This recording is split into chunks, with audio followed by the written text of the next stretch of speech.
That's quite the angle, Wes. I could like see right to the ceiling there.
Hi, everyone.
All right, so I'm using this mic. Hey, I see Natalie, I see Jackie. Is Councillor Hughes with us? Yep. She's up there. She's up there. Okay, that screen. I I'm can up see. here, Kathy.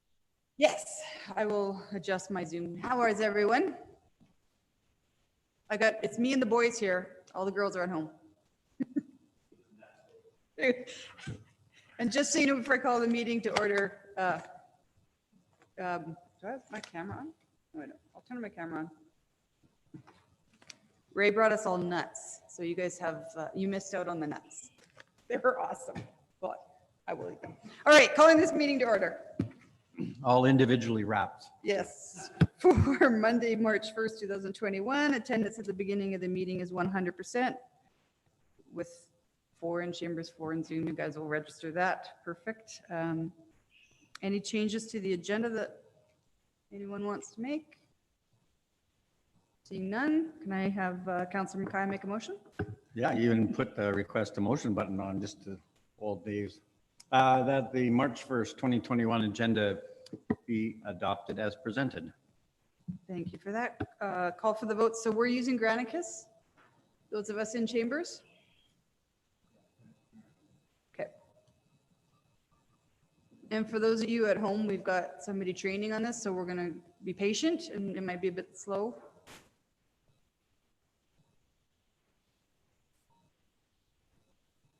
But those of you at home, I guess you're using your yes, no buttons.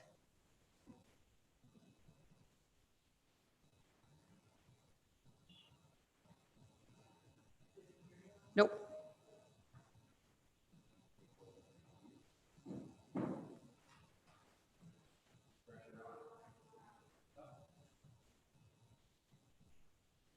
There we go.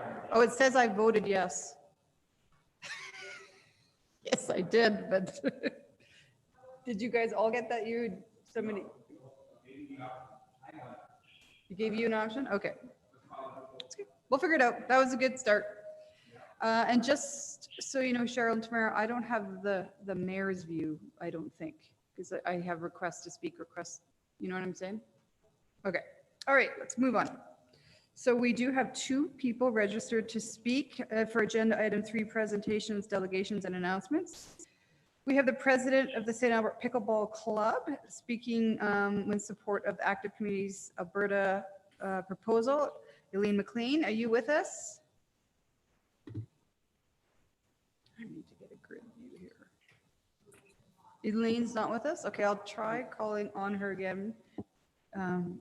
But how about, do we have Nicola Grouse speaking about the hen bylaw? She's online? Yeah. Nicola?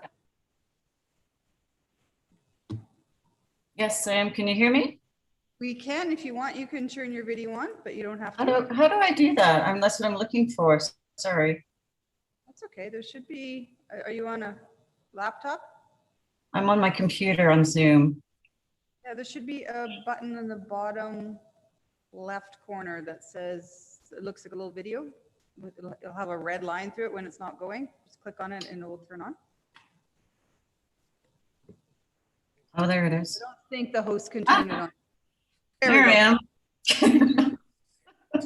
Sorry. Joining us. No, that's okay. Thank you for joining us. You want to speak about our hen bylaw, about increasing the number of permitted hens from 4 to 6. Yes, So I do. you have 5 minutes to speak, so you can start whenever you're ready. Okay, so I'm going to read it, I think would be the best, and then I'll try to be as concise as I can. So thank you for letting me speak to you today. Also on behalf of the Urban Hen Keepers of St. Albert. So we would like your consideration in amending the bylaw 32/2018 to increase the permitted number of hens from 4 to 6.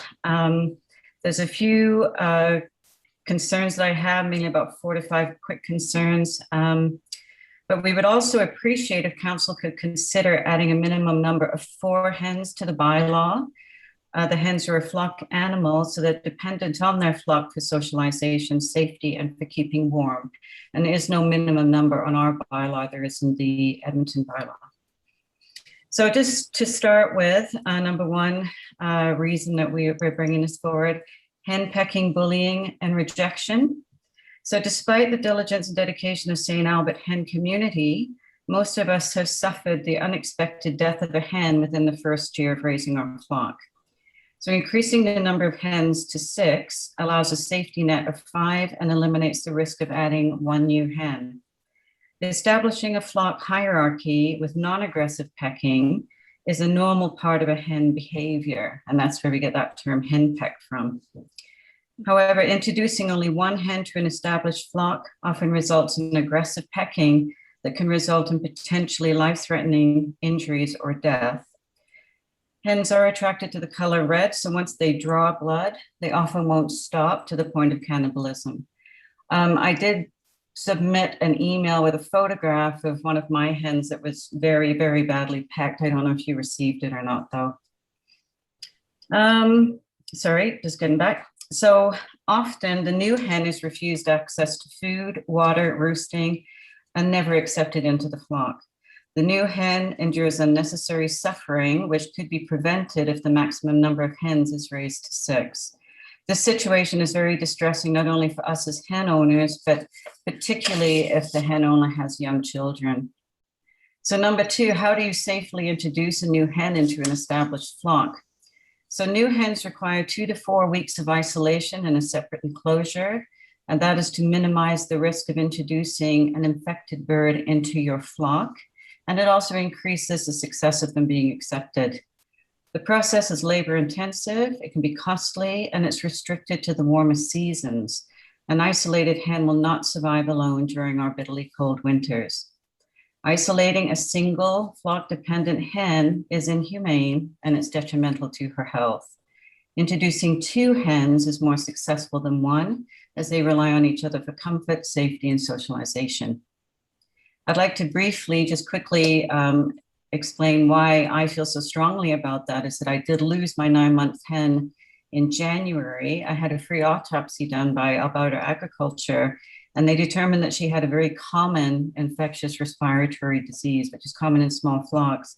So now my 3 hens remaining are lifelong carriers, and they're susceptible to illness if they're exposed to any stress. So introducing 1 new hen is risking that they could become ill, and also exposes a new hen to becoming a lifelong carrier. So I am really hesitant to introduce 1 single hen into my flock. However, if I had 6, and I was left with 5, I wouldn't even attempt that.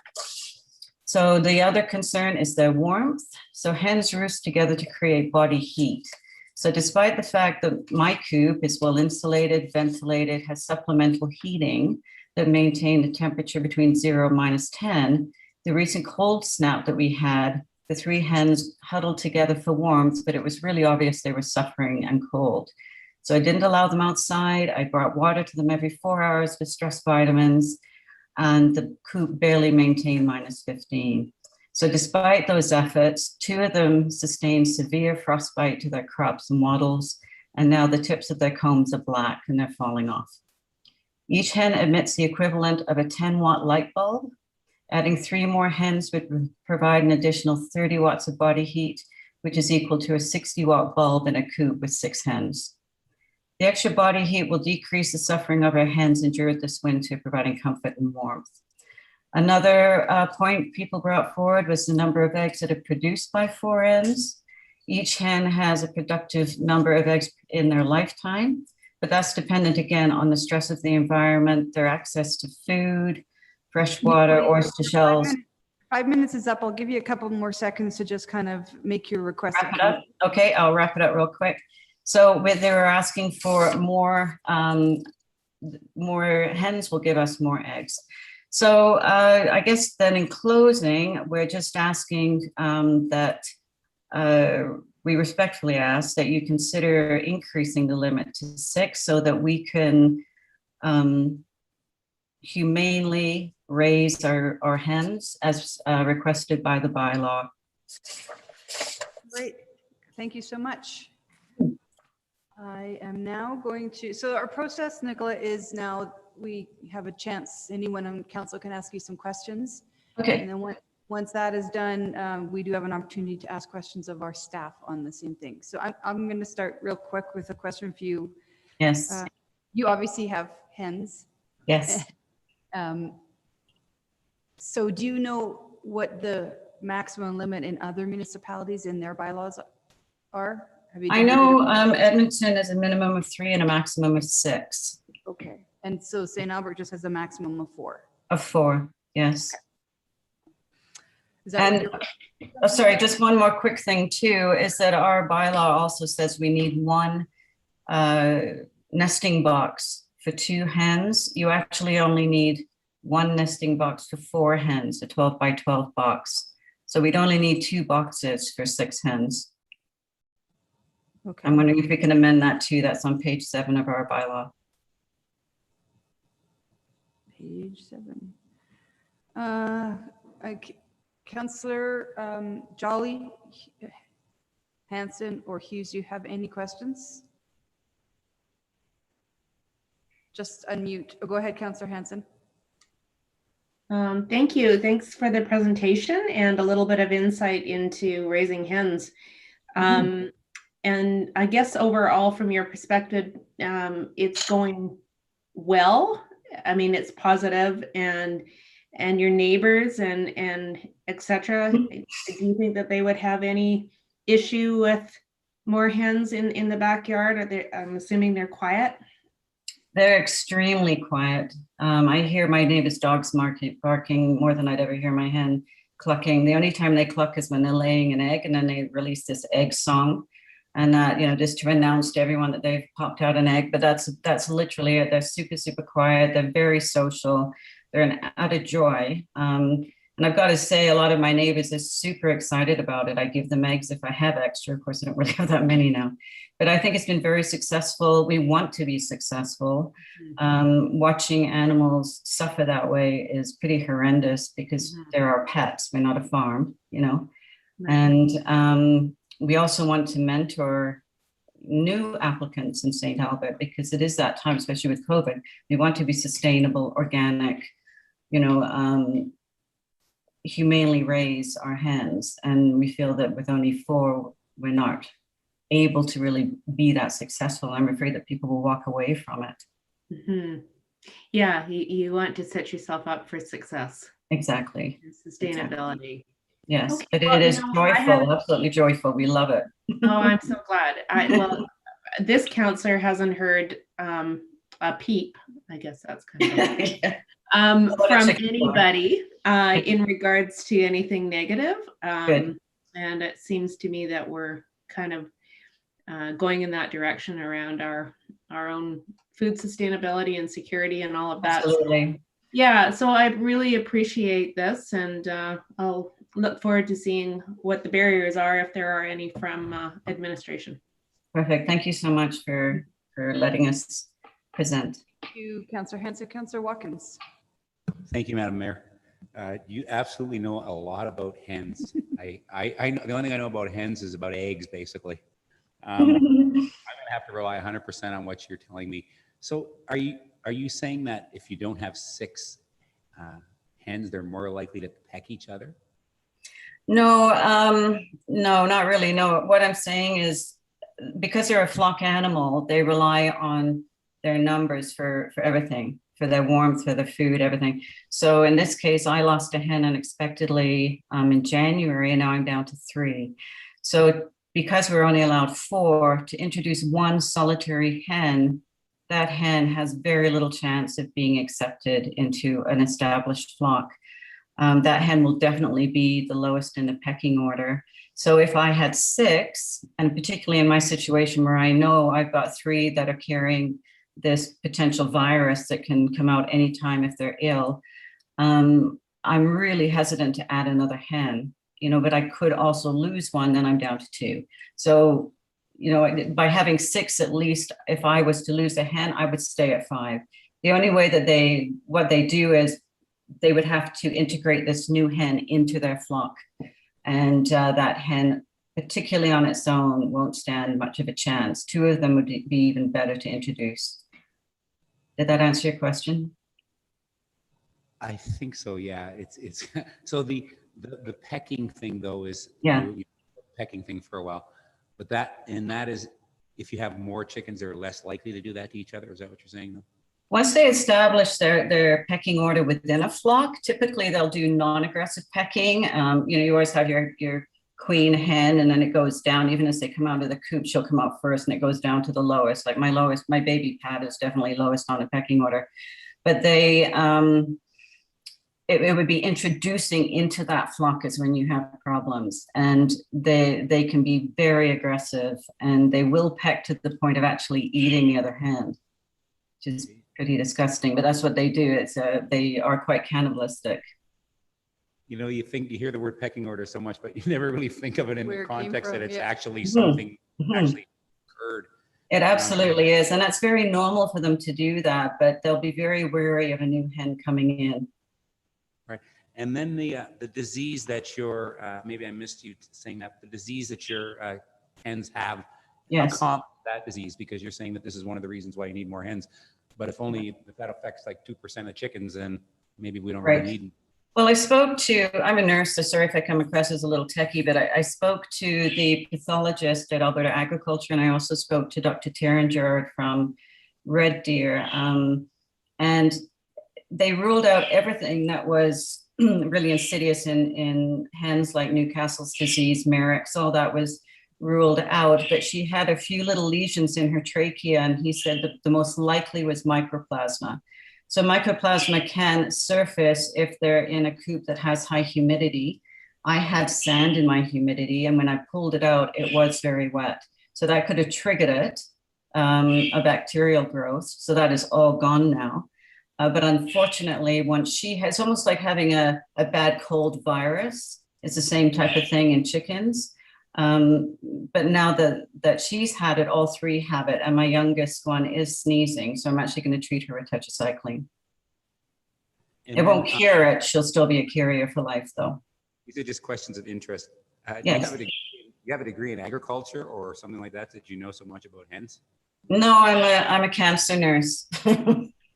Pardon me? Oh, and I'm a cancer nurse who's obsessed with hens. Yeah. So that's how I know pathology.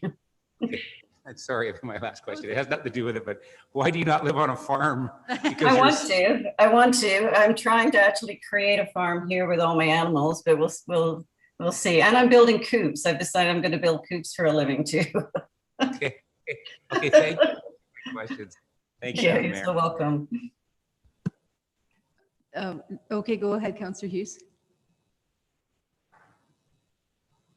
Hi, okay, thank you, Nicola, for coming. So we have a maximum of 4. Edmonton has a minimum 3, maximum 6. So Right. you're supposed to move it to 6, but should we really be putting that 3-6 recommendation, or like Edmonton is requiring? Because like really what we should not be saying is maximum 6. We should actually say minimum 3 so people understand that the importance of having. Yes, Okay. yes, and we don't have that in our bylaw.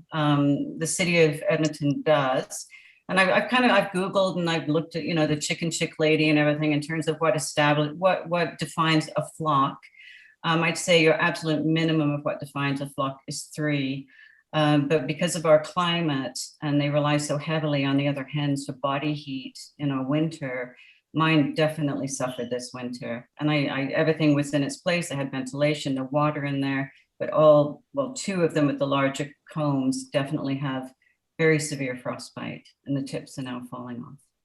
Has there been any thought to putting them, like some people farm, but they give them to a farm to look after Right. over the winter? Yeah, So what- personally, yeah. I mean, my thoughts are, and personally, I wouldn't want to do that. That's why I'm really invested in building coops, because if you farm out your chickens to another flock, now they're at risk of being henpecked in that other flock. They're at risk of picking up any diseases that flock may carry. And then you bring them back to your own coop, and now you've got a big problem. We had a few of our girls, Danielle is one of our girls with the city of St. Albert, and she did farm out for the first year, and her chickens did come back and were quite unwell. So she now has a proper insulated coop.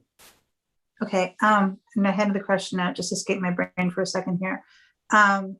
Okay, so, and you said if there's 2, there's a greater chance that they'll be accepted. But I'm just wondering, Yes. sounds like these chickens are clicky. So They're- it's It's like like the Mean Mean Girls Girls on TV. we Yeah, got yeah, Mean Girls in high school on steroids here. absolutely, yeah. I'm just wondering if you had 2, does it really, like, now we got 2 clicks? Is that how that's how they function better? Or do they ever accept the new guys into the? They'd have a better chance of accepting the new ones. The new ones will definitely learn quickly, but isolating one hen is just unfair to her, because she's sitting there on her own. I mean, my baby, she was a little younger than the other 3 I got, they were great with her. And then all of a sudden they just ripped every feather off her back and chewed her entire tail off. And I had to put her in a dog cage for about 5 weeks, literally to save her life. And she's still lowest in the pecking order. So that's just how they operate. You know, they will be accepted if you're very, very careful, but they have a better chance if they come in a pair than just one. Okay.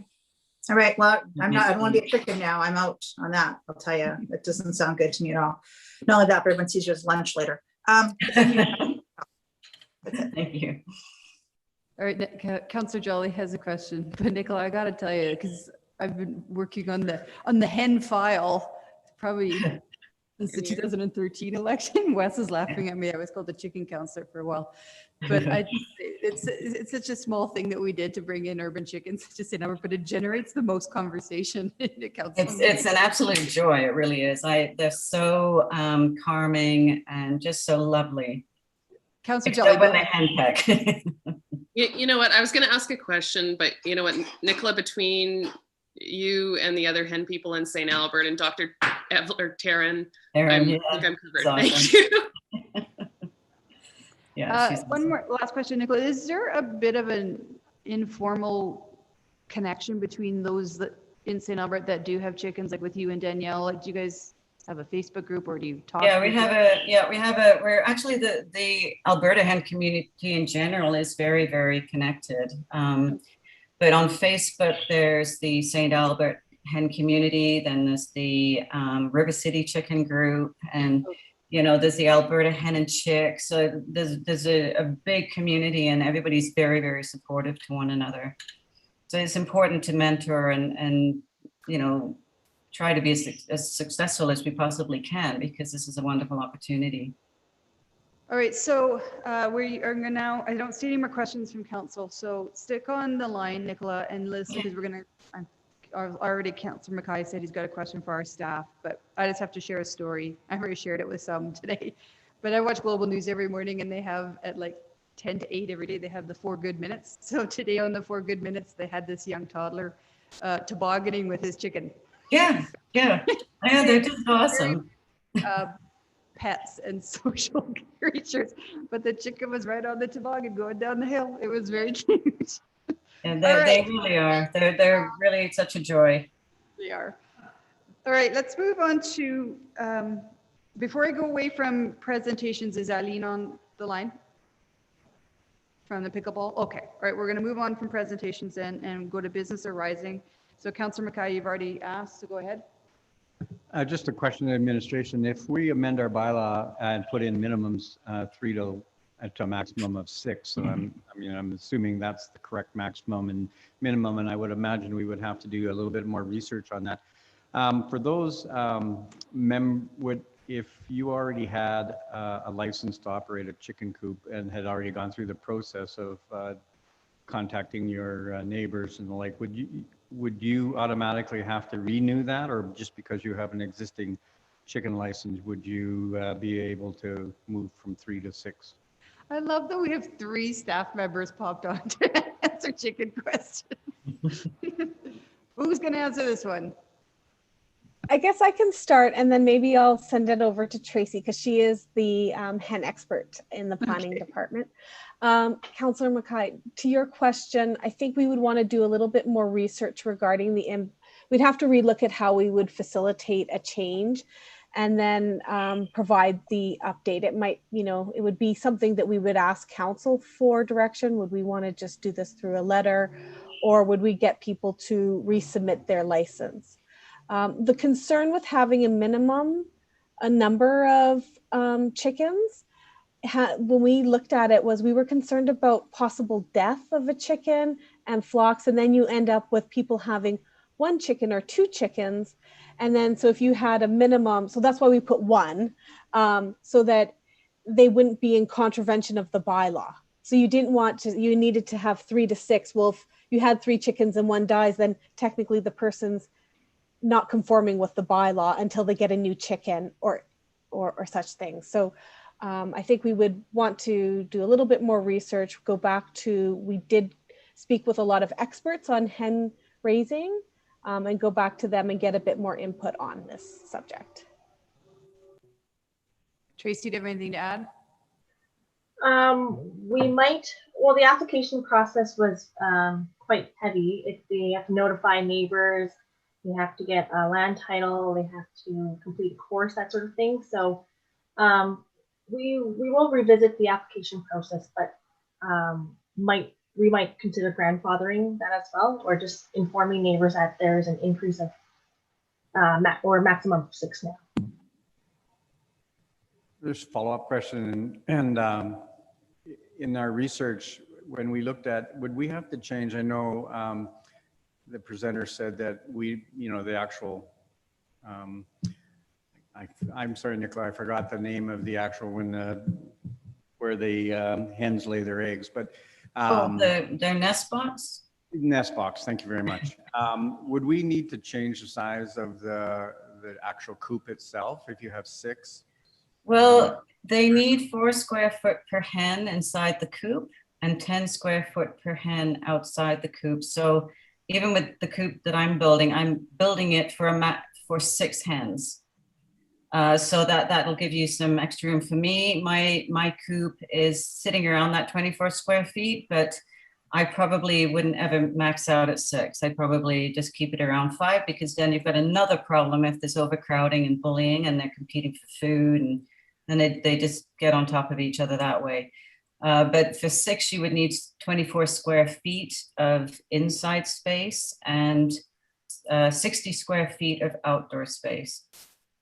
All right, and then would that conform with our existing bylaw requirements? Yeah, and also I spoke to the city building, and I spoke to the hen and bees people we call them peeps within our little group at the city of Edmonton, and they because I was asking about the coop I was building, and they said it does comply with their requirements. The 24 feet that I'm actually going to have under the coop at a height of 2 feet to minimize the footprint in people's gardens, but they need that space, so you don't want to overcrowd them. And some people, their coops may be a bit on the small side, and they won't be able to go more than 4 to 5 hens, but it just gives them that option if they want to build a bigger coop. We kind of bring secondary housing and garden suites all to a whole new conversation, right? When you have the need of penthouses. Is that confirming that with administration? Is that the correct information? Yes. 4 square feet per hen, and with maximum of 6, that would increase it to 24 as a requirement. But again, we'll have this reviewed by experts that we have engaged with prior when we put together the hen bylaw, and we'll confirm that with them as well. Thank you. Councillor Watkins. Yeah, I think on the use, is it not correct that if we change the zoning bylaw to have a different regulation, then that's just a non-conforming use? And if somebody has an existing permit, it's just allowed to continue as long as that use isn't stopped? Is that not the case? So they wouldn't have to reapply if they had a valid permit to start? This is a specific bylaw. Hens are regulated under the hen bylaw, so we'd have to go back and look at it that way. It's not regulated through the land use bylaw. Okay, thank you. All right, any questions from members on Zoom? I don't see any hands up. Okay, no more questions for staff. I think next steps, council and Nicola, for your information, requires direction from council. So I think probably we'll need a notice of motion to change this bylaw, maybe even an information request. So Nicola, give us some time to digest what you said. Okay. And we'll see if this is. I'm not saying it's not appropriate. I actually totally believe in what you're saying. It's just trying to fit it into our kind of busy schedule right now, and a bylaw change is a fairly long process. So give us a little bit of time. I think Councillor Jolly and I might even speak offline, because we've been kind of part of this urban agriculture push, and we'll figure out the best way to get it done. Okay, great. Thank you so much for your joining us. Attention to this. It's great. Good discussion. All right, moving on the agenda, consent agenda. Actually, pardon? Do you want to move it? Just before we do, I don't want to pull the minutes off, but I might have to. I just pull the minutes off and I'll get to it. Let's do the other one on consent. Yeah, go ahead.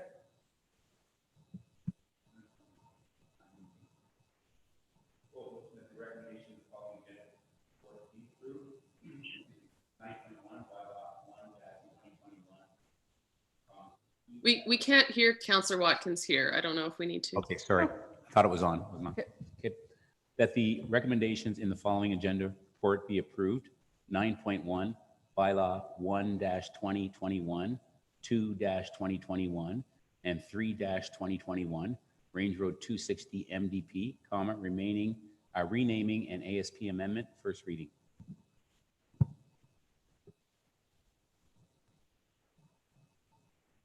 Okay, thanks. I'm just going to add the minutes back on, but whatever. Just all those in favor?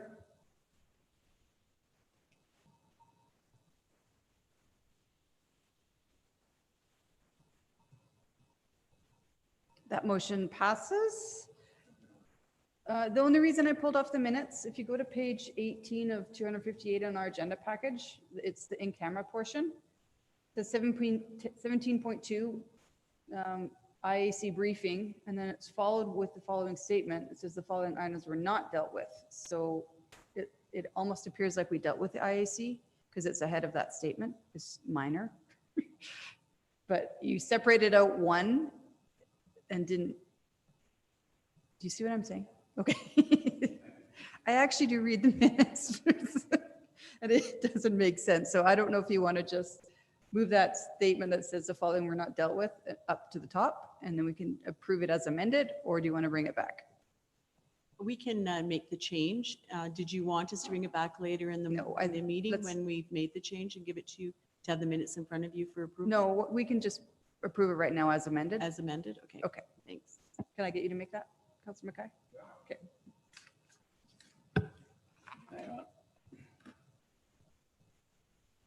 It's just the last minutes, right?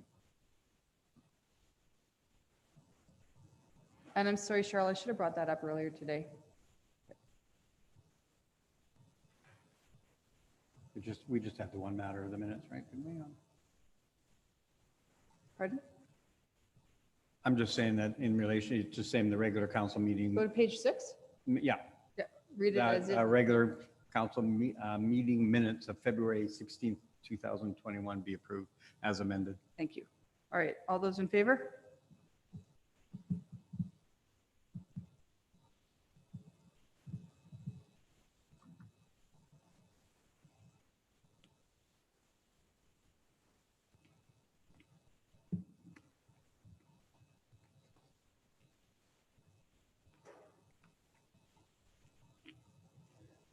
Okay. Yeah, we voted. Councillor Jolie hasn't voted? And Councillor who? I used my button. Is that what we're supposed to be doing? Yes, use your button on Zoom. Okay. The buttons weren't resetting, so I used it as well and it turned it off, Natalie, and then I had to do it again. So just something that maybe if they can undo ours or something. I think the Yeah, host. it disappears after a couple of seconds. Are you the host of this meeting too, Tamara? Okay. Okay. You guys can't do everything. Okay, that passes unanimously. See, Cheryl, Tamara, we did that for a teaching moment. Okay, moving on. Committee business. The appointment of the Youth Advisory Committee, it says presented by Mayor Herron, which I'm fine with, but I'm actually going to hand it off to you, Ray, because you are the council rep for the youth committee. So do you want to either talk about the process and how we chose these two members, or you can just go straight to the motion if you want? Yeah. Thank you, Madam Mayor. We had a call for applications, of which we received a number, and Councillor Mackay and I, excuse me, conducted the interviews, was it 2 weeks ago, Councillor Mackay? A couple of weeks ago, and we chose the two candidates before you. All right. And I have complete confidence in your selection. So do you want to read the motion in? They're on page. Yeah, they're on page 21 of 258.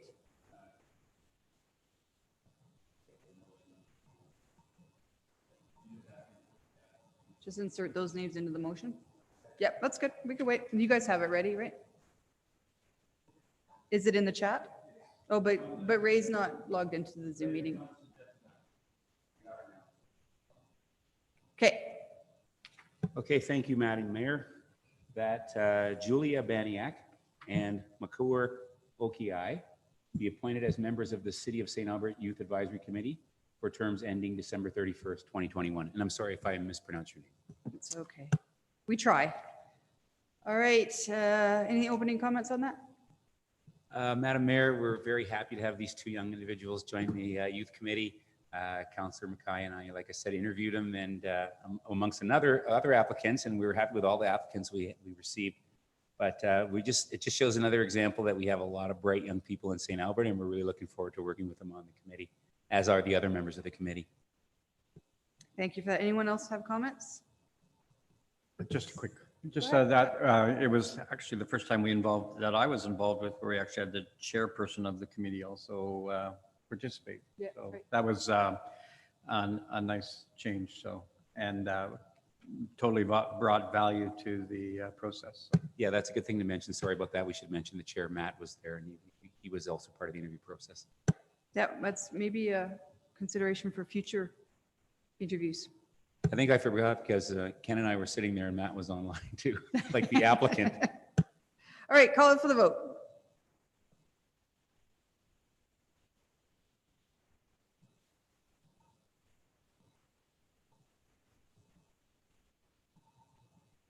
Just waiting for Councillor Hanson to vote. Councillor Hanson. Oh, they all voted. Right, that motion passes unanimously. All right, we are now on to 8.1, exciting times, the annexation of the City of Edmonton by the City of St. Albert. Adrian, are you presenting? Oh, I don't see Adrian, I see Lindsay there. Yeah, it's gonna be Who's speaking to this one? Lindsay's gonna take this one. Okay. Hi, Lindsay. Hey, can you guys all see my screen? Yes, we can. Yeah. Okay, perfect. There we go. Like Adrian said, I'm Lindsay Francis. My pronouns are she, they, and I'm going to be giving the update today on the Edmonton annexation. So first, I'm going to go over the project purpose and background, show you guys the proposed annexation area, talk about the recommendations and next steps. So after the construction of Anthony Henday Drive, lands lying north of the transportation utility corridor within the City of Edmonton were fragmented from the City of Edmonton. Administration from St. Albert and Edmonton are in agreement that these lands would fit better within the City of St. Albert boundary for the purposes of access and servicing. So the purpose of this annexation isn't about growth. This one is about tidying up the parcels that were left behind. And so what this annexation will do is we'll adjust our boundary to match that of the northern transportation utility corridor of the Anthony Henday. For a bit of background, in January 2016, that's when the original intent to annex was brought to council. Since 2016, additional lands have been removed from that transportation utility corridor right-of-way, which were also fragmented and landlocked. So in order to add these parcels to the annexation area, we need to revise the intent to annex. So on here, you'll see the proposed annexation area. It's the dark gray area on this map, and parcels 1 through 9 in the right slash hatching. Those were the original parcels included in 2016, and parcels 10 through 14 in the cross hatch area. Those are the new parcels that are proposed to be added. And the recommendation is that the Chief Administrative Officer be directed to submit the revised intent to annex to the Municipal Government Board, the Minister of Municipal Affairs, and the City of Edmonton. Our next steps after that would be to send the revised notice of intent, to hold a public open house on April 13th, have a formal negotiation agreement with Edmonton, and submit the annexation application to the Municipal Government Board in August. And we'll take any questions you guys have. All right, thank you. Real quick, Lindsay, and an annexation normally is accompanied with an FIA. And we did one on the original intent. Do we need to repeat? I see that there's no financial implications to this motion today, but is there going to be a requirement to do a new fiscal impact analysis on this revised annexation, or are we good with the old one? I think we're going to stick with the old one. There, it's not adding a significant amount of land. We might do a little bit of updating to it, but largely just stick with the old one. Okay. And the original FIA indicated that wasn't the best benefit for St. Albert, especially in areas that you have on the map of 1, 2, and 3 because of current zoning in the city of Edmonton.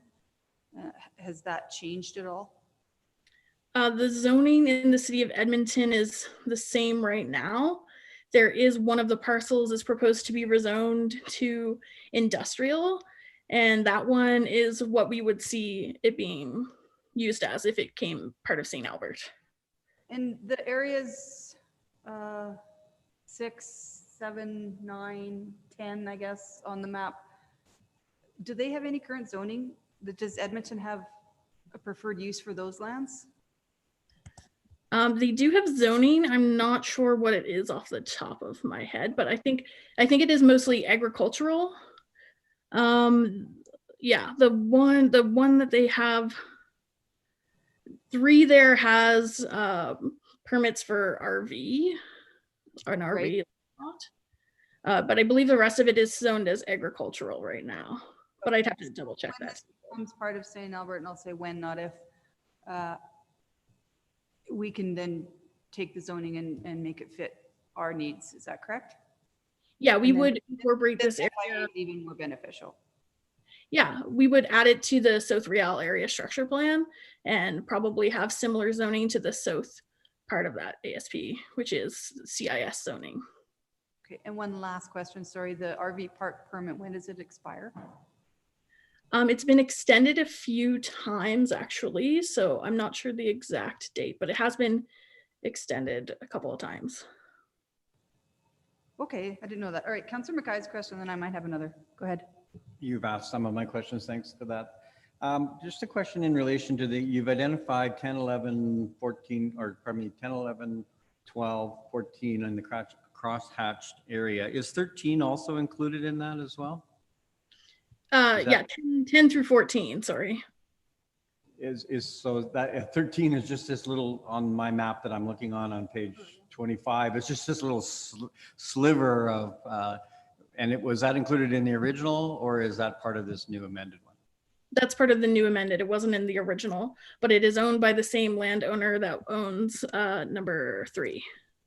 Yeah, and that was, you actually went into my second question that I had. So are we dealing with multiple private ownerships on 2, 3, 6, 13 and whatever, or is it just one private owner? There's 3 private owners, and then the rest we have CN Rail and the province, and 1 parcel is owned by Edmonton. I'm sorry, Lindsay. So 2, 3, 6 and 13, say private ownership on the map I'm looking at, and so they're not owned by the same individual. Yeah, just 3 and 13 are owned by the same person. So 2 and 6 are 2 separate people. So there's 3 private owners in total. Okay, thank you. All right, appreciate that. Thank you. All right. Trevor's adding to the chat there that the RV permit expires this summer and they can still reapply at any time to Edmonton. But Edmonton doesn't have to grant an extension, do they? No. Okay. And what's the timeline for our annexation to come into St. Albert? So we're hoping to submit to the MGB in August and have it be effectively part of St. Albert for next January. January 22? Yeah. All right. Councillor Watkins, did you have a question? Yeah, thank you. The provincial land, is that presently for sale? Do you know? There is one parcel. It is parcel 10 is currently for sale. Sounds pretty so. And the trailer, or the RV storage yard, what parcel is that on again? Parcel number 3. 3 and 13, right? Yeah. Is it 13 too? It's the same guy. And okay, thank you. Any questions from my Zoom colleagues? Other questions, sorry. Nope. I Go have ahead. one question, sir. Yeah. And all that land, is it all serviceable from St. Albert for storm, sanitary, and water?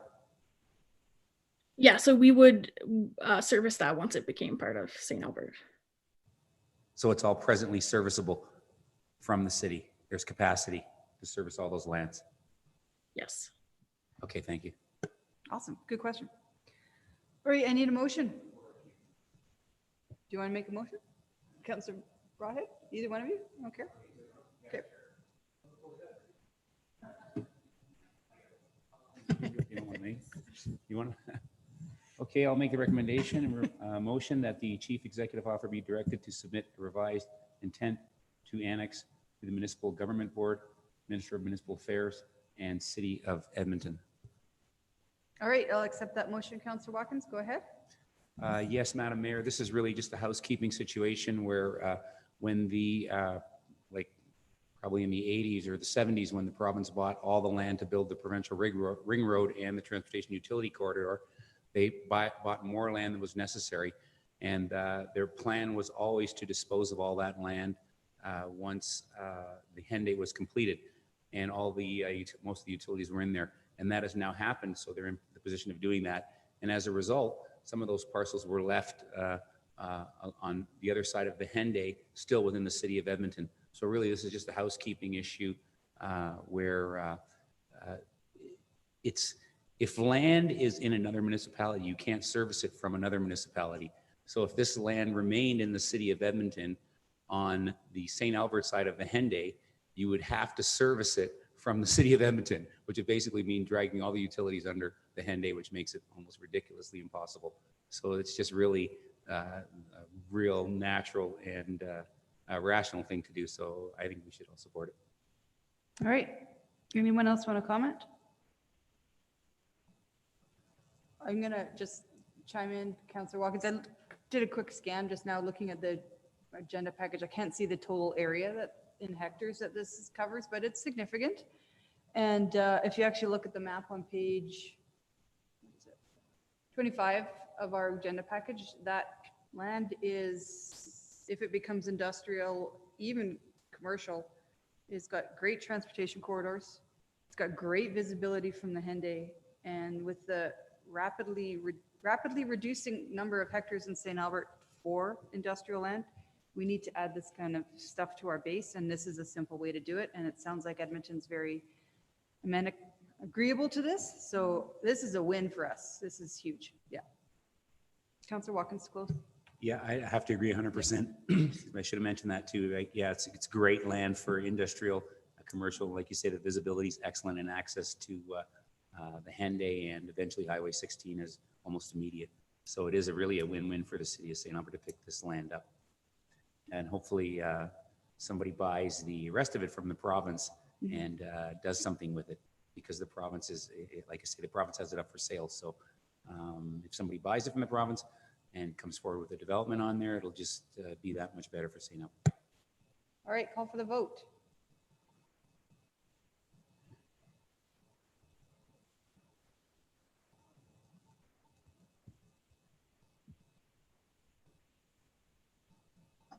All right, that motion passes unanimously. All right, we passed 9.1 on consent. I'll read it.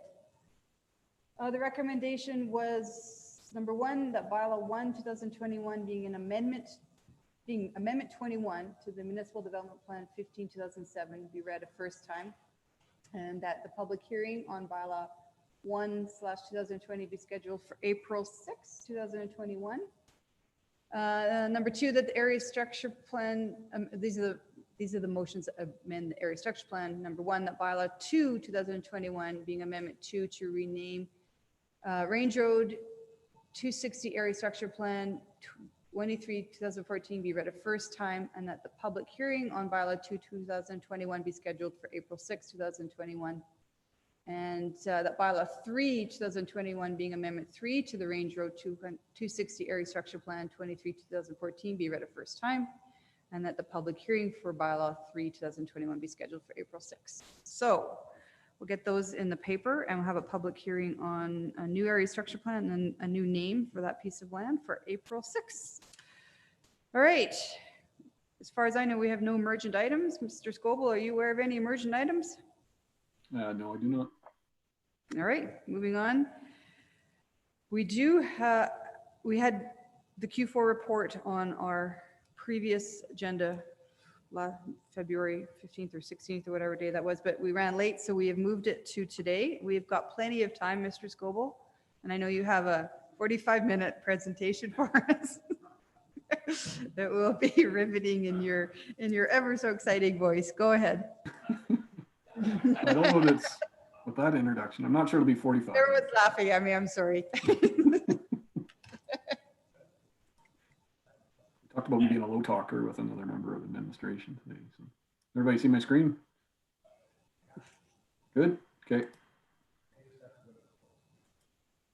Trying to get the slideshow going here. There we go.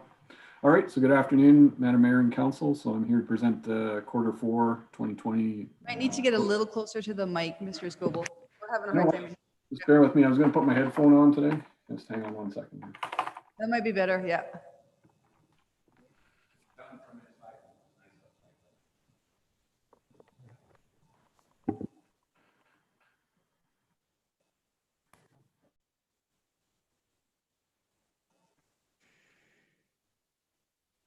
Can't hear you. Just have to change your source. Okay. Talk really loud here. Won't let me change my speakers. Yeah, it doesn't let me change my speakers around while I have the PowerPoint up. So,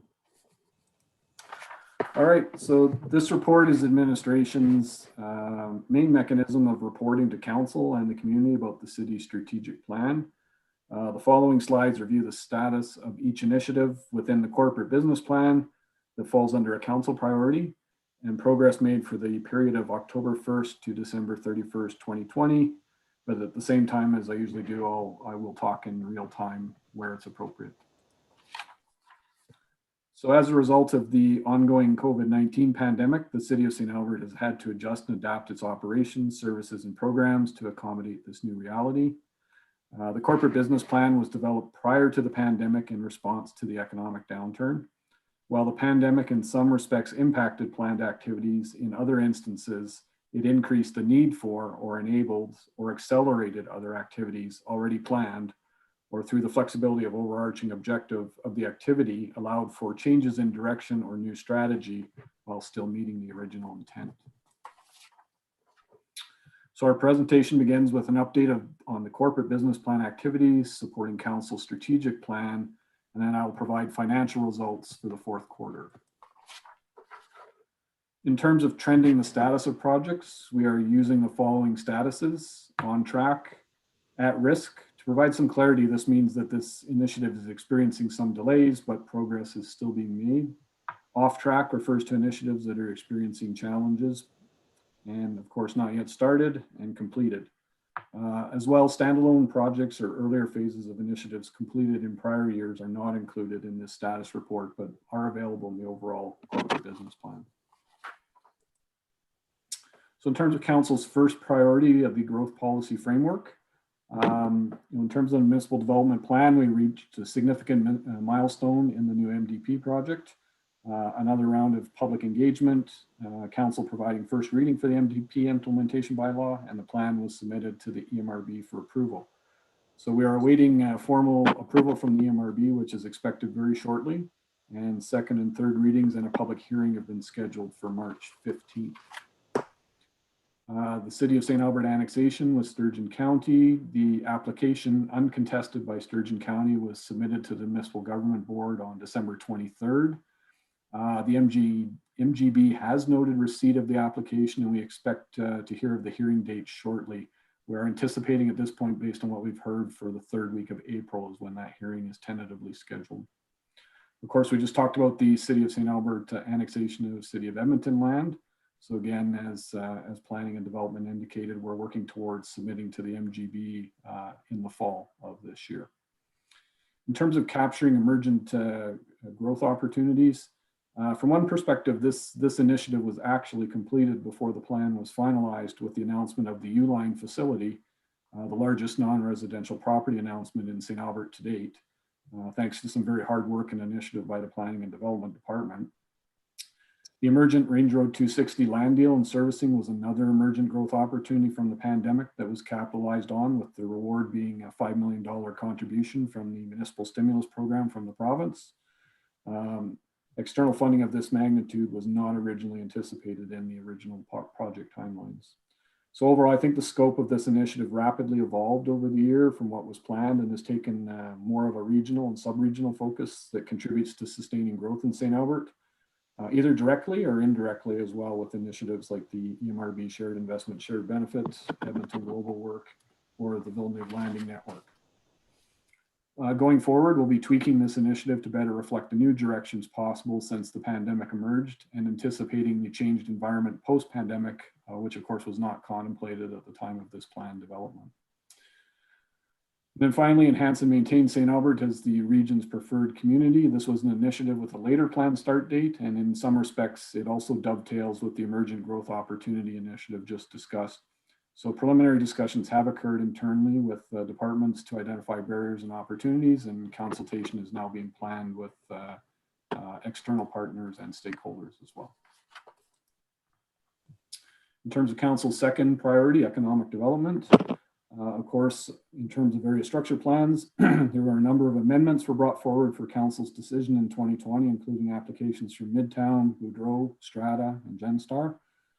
For the lands to the north of St. Albert, technical work is progressing and has been circulated to partners in a unique partnership with Sturgeon County that enables development planning to progress in the annexation lands while the annexation is still underway. The city is still awaiting correspondence regarding the agreement in principle from Alberta Education, the school boards, and landowners. Green Tape 2.0, we do have some tough markers in the gatekeepers of this plan and administration, but that's good though, as it keeps us focused and moving forward. The scope of this was to incorporate the development competitive analysis along with inventory and best practices in use by ourselves and other jurisdictions into an overall optimized master plan. The development competitive analysis was completed in the third quarter, and the inventorying and codification of best practices to review and cherry pick and implement is underway. While the next step was impacted by reallocation of resources in the early stages of COVID, it has been more so impacted by capitalizing on the emergent opportunities such as Range Road 260, but also jumping on and implementing emergent needed green tape opportunities, such as being the second municipality in the region next to Edmonton to offer development bonds as an alternative to letters of credit to free up much needed capital for developers to undertake more or larger investments.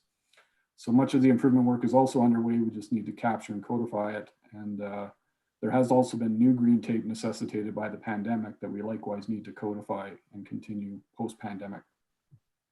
This is probably best demonstrated in some of the results we're seeing: a 20% increase in number of building permits and a 31% increase in the value of them last year since 2019. And it was our fourth best year for permits since 2008. Doing all of this in a pandemic required some very novel and efficient measures relative to traditional practices that also need to be continued post-pandemic. And as well, our average turnaround time for development permits the past 2 years is 7.1 days, relative to the benchmark of 40 days provided by the red tape reduction industry. So we're well beyond that. So much work has been underway and it's producing results and recognition, including recently for municipal affairs at a UDI luncheon. We still have more to do as well, capturing what we've already done. In terms of commerce, retention, and resiliency strategies, we had initially added business resiliency to the existing business retention initiative to develop strategies to help weather the economic downturn prior to the pandemic. However, the pandemic necessitated the need for business resiliency more than ever and accelerated work in this area, with 2 business resiliency surveys completed and a third, well, I should say 3 now. A couple weeks ago, it was 2 underway. We've done 3 now. Funding the What's Open app and regularly compiling and updating relevant legislation and programs from other levels of government. Going forward, this has transitioned to an initiative led by the Recovery Task Force, and administration has supported the task force in an initial discussion of the path forward. And council has approved administration undertaking further research and options as recommended by the task force, which was on the agenda a couple weeks ago. In terms of enabling entrepreneurial ventures, this is definitely lagging, this initiative, as a result of different factors, mainly a lower priority with reallocation of resources for COVID and turnover in all the stakeholder groups involved at various times over the past year. However, this was recognized and was included by administration in areas to review by Ernst & Young in the operational and fiscal review, which has actually continued to help move it along. So information provided by this review will be used to inform conversations between NABI, Economic Development, the Chamber, and the Economic Sustainability Advisory Board to identify both gaps and overlaps to provide more seamless and integrated efforts between these groups. Transportation, the third priority. So of course, with Ray Gibbon Drive, phase 1 construction was completed late last fall. The engineering and design for phases 2 to 4 will be tendered this year, and with design work beginning on phase 2. So as a reminder, phase 2 of this project includes the roadway north of Leclerc Way to north of McKinney Avenue. We're also in partnership with Edmonton and the province of Alberta undertaking additional improvements at the Anthony Henday Drive westbound off-ramp at 184th Street. So those have been designed over the past year, and construction will be tendered for this year. Again, so we'll be basically dealing with the lights at 137th Ave and 184th Street off the Henday there as well, just to keep things moving even more smoothly through there.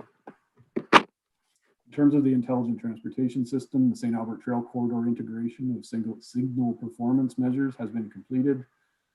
We anticipate finalizing integration in the first quarter of this year, which will be followed by an evaluation of the 2 systems.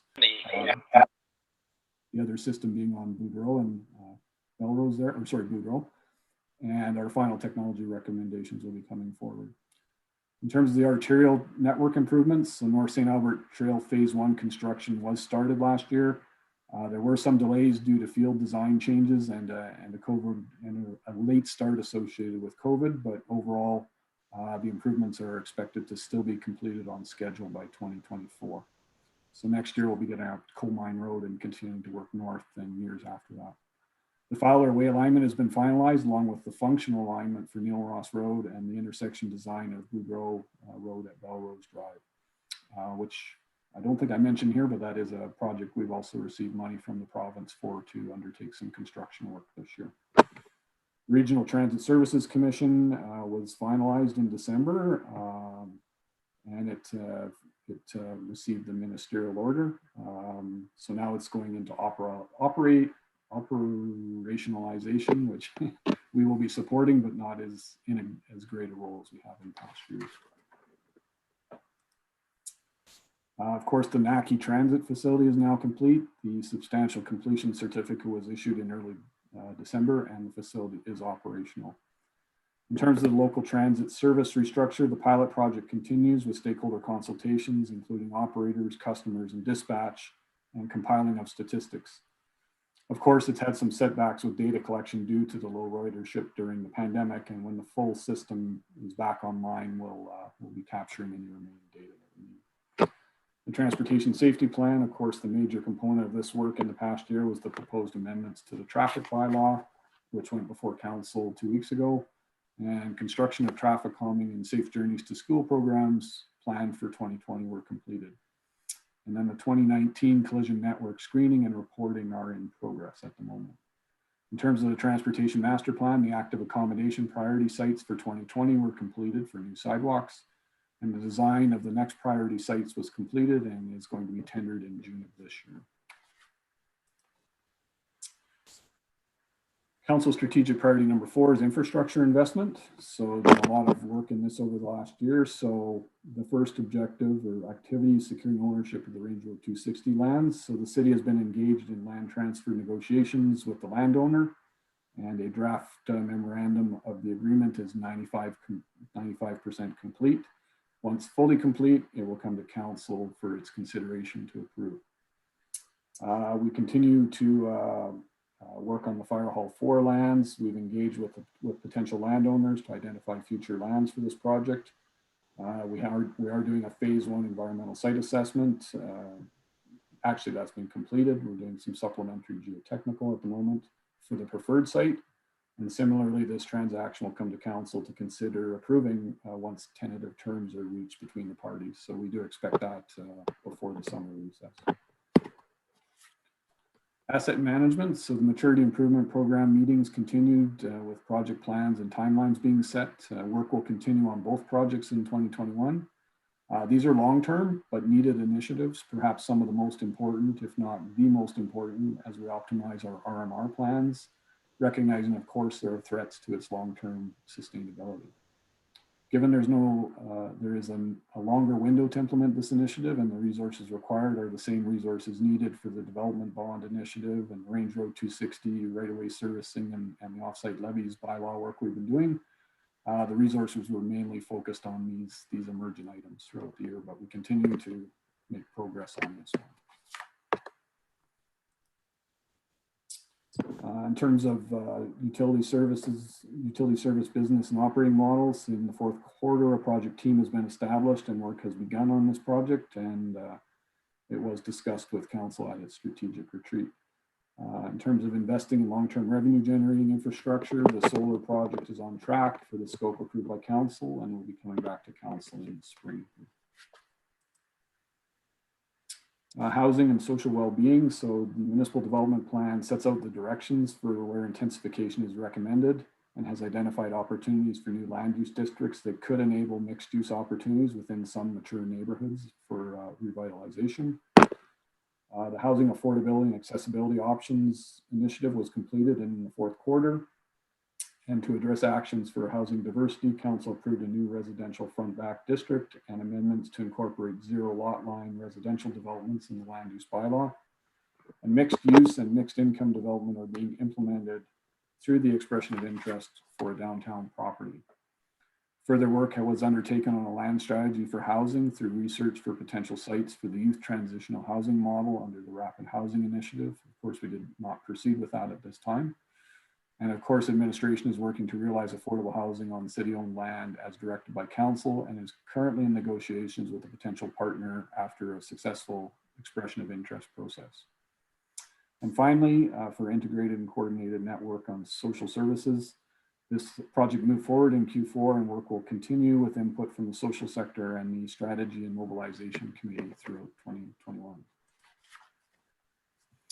In terms of environmental stewardship, the last council priority for waste minimization, the federal government has launched an initiative to reduce single-use items nationally. With this new initiative, administration needs to determine if a local strategy is required and is closely watching this along with societal interest, which has waned during the pandemic and for the next while for some of the single-use items being considered locally. So we'll have to watch for which ones rebound or not and when consumer interest in this recovers. For the waste to energy pilot, all permits have been obtained and meetings have been held with several private funding entities. The project is ready to go, but is contingent on and awaiting successful grant applications that have been submitted from other levels of government. And in terms of integrating the environmental master plan into the MDP, there is a new organization-wide framework for long-range planning that's been endorsed, and a pilot has begun with the development of the project plan for the green environment strategy. So this will be the pilot project for our new master planning framework, which integrates the MDP goals into new strategies. So we'll help drive the outcomes of these subsequent plans, starting with the green environmental plan. The net zero pilot project, work on this project was halted temporarily due to COVID. Preliminary discussions are being held with interested parties prior to the pandemic, and we anticipate being able to discuss these again more fulsomely very shortly with these parties and possibly new parties that have expressed some interest. So that will transition over to the financial summary now. So I'd still again like to highlight that the COVID-19 pandemic still has significant financial, economic, and social impacts, requiring the city to undertake financial strategies to ensure long-term sustainability, and we're not necessarily out of it yet. For example, we reopened our arenas and gymnasiums 2 weeks ago on a dime with very short notice and to meet demand for minor sports and schools. But the conditions are more restrictive than ever and intensive. So, you know, playing hockey in the fall with some of the measures is not the same as playing hockey currently. So it's a lot more, I guess, operations intensive to provide these programs at the moment. So in terms of operational highlights, the year-end position highlights the fiscal. On the corporate plan before we go to finances? I'm sorry, ma'am? Is it okay if we ask questions on the plan before we actually go to the financials? Sure. Okay. Because I have a couple. Does anyone else have questions before I start? Go ahead, Councillor Mackay. Yeah, sorry. I apologize, Mr. Scoble. Sometimes I'm not sure whether the mic, there's some of the, I miss some parts of your presentation and I apologize. It was just a little muffled here. I guess it's just something we're going to have to deal with. On, I think slide 13, you were talking about the waste energy project and it was shown as being at risk on your dashboard, but then you identified that you're just waiting for some funding. Is that correct? So is that the reason it's at risk? Is that where we're just being cautious around the funding? Yeah, so the only reason it's at risk is we've just fallen behind in schedule while we wait for that funding from other levels of government.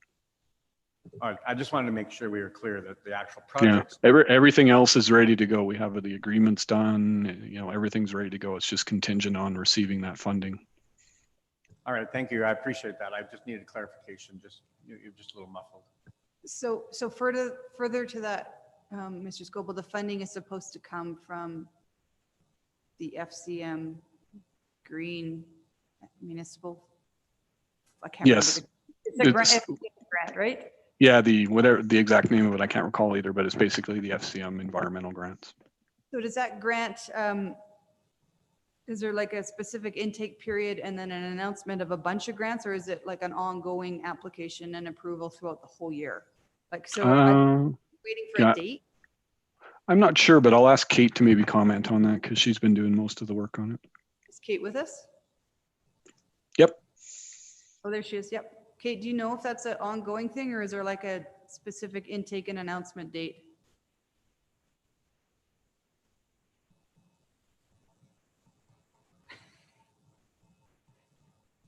Kate? We probably picked the one moment that she wandered away from her desk for a second. I don't know, maybe Diane can help us, McMorty. I don't know if she knows the particulars of the granting program. Yeah, no, I probably wouldn't have any specific information. We might have to wait for Kate. Sorry, say that again, Diane? I said I can't really answer that question. Okay. All right. It doesn't have to be today, Kevin. I mean, you and I have talked about me doing some advocacy with some of our Edmonton councillors that sit, specifically Ben Henderson. So, oh, there's Kate. Sorry, Kate. Kate, I'm not sure if you heard, we were wondering if you had any details on the FCM granting process, like timelines, and are they kind of block awards or as they come in?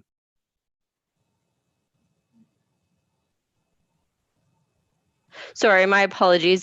No, we haven't heard from them. So we have applied actively for a number of FCM grants, and we're just waiting to hear their award or whatnot. I think they're just tentatively wanting to kind of get a bigger perspective of what's happening across the country as it relates to COVID and other programs.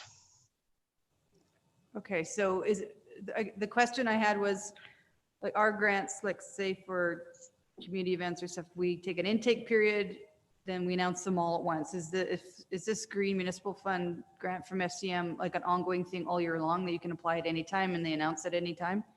That's correct. Okay, so you're continuing to contact with whoever over there saying when? Yes, I'm like a broken record that never gives up. Yes. Okay, let me know what I can do to help on the political side. You bet. We've actually, and we're in contact with City of Edmonton because they have a counselor that is active on that board. So they're also poking from that side. Okay. And maybe even a letter from me to Ben would help. Sure. I had another question. That's all you had, Councillor McKay? All right. Mr. Scoble, I had questions on 3 different land transfers, 2 to come to the city of St. Albert, 1 to go out. So the Rohit one, in the backgrounder, it said status was Q4 of 2021, but then in the body of it said it was Q1. I'm just wondering when we're going to have ownership of that land. You said we're pretty close, 95% with it. Yeah, soon. We're very close. I mean, the key thing was council's approval of the borrowing bylaw a couple of weeks ago there. That's enabled us to continue discussions. So we expect something to bring something forward very shortly. Okay, so can we, at agenda committee, can we maybe throw a placeholder, or is it too early for that? Yeah, we can talk about it tomorrow. I'll talk to the project team, see where we're at, and we can probably pencil something in. Okay, and then the same question goes for Fire Hall 4, although I don't think we're as far along on that process as Rohit. I'm not sure. We're not far off it, actually, so we'll be bringing something forward on that very soon too, I hope. So. Oh, okay. It might be a little behind. We're just doing some geotechnical work right now to as the final step. And then transferring land away from the city, I'm thinking 22 St. Thomas. We need to have do we need to have a public hearing? That's a good question. We might with I'm not it would come down to the details, I guess, but I'll maybe defer to David if he's familiar with our land disposition. But if we're not dispossessing of the land, I'm not sure that we do, but I don't know, maybe David can help us out.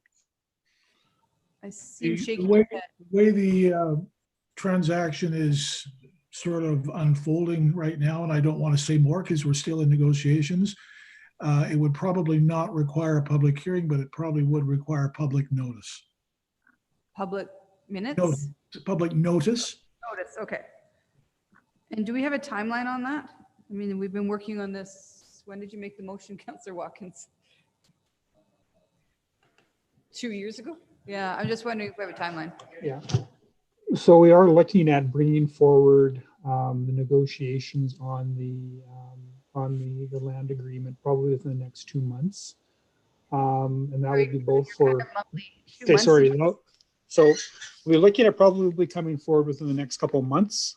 So we're looking at both the affordable housing agreement and the land agreement at the same time. And then planning will also do some house cleaning items. So all this will be wrapped up prior to the spring break or the summer break is what we're aiming for. Okay, that's awesome. Okay. All right. And the only last question I had, Mr. Scoble, was about the net zero pilot project. Was that was a full neighborhood net zero, or wasn't one specific building that was going to be net zero? Well, there was 2 parts. So the first part was completed a while back. There was a white paper that was done just on general, I guess, overview of net zero. But we're, having discussions with different parties about some opportunities that we may be able to work jointly on. All right. Anyone else at home have any questions on the business plan? All right. Let's hear the financials.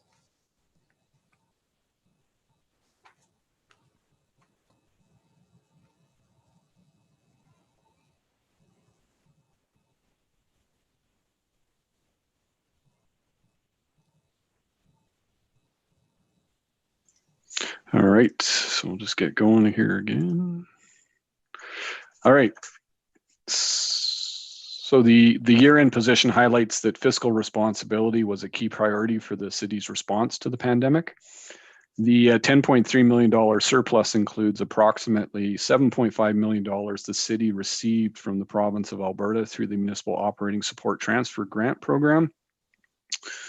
This grant is to support the additional costs and lost revenues associated with the municipal response to the pandemic, and $2 million from this grant was approved to mitigate tax increases in 2021.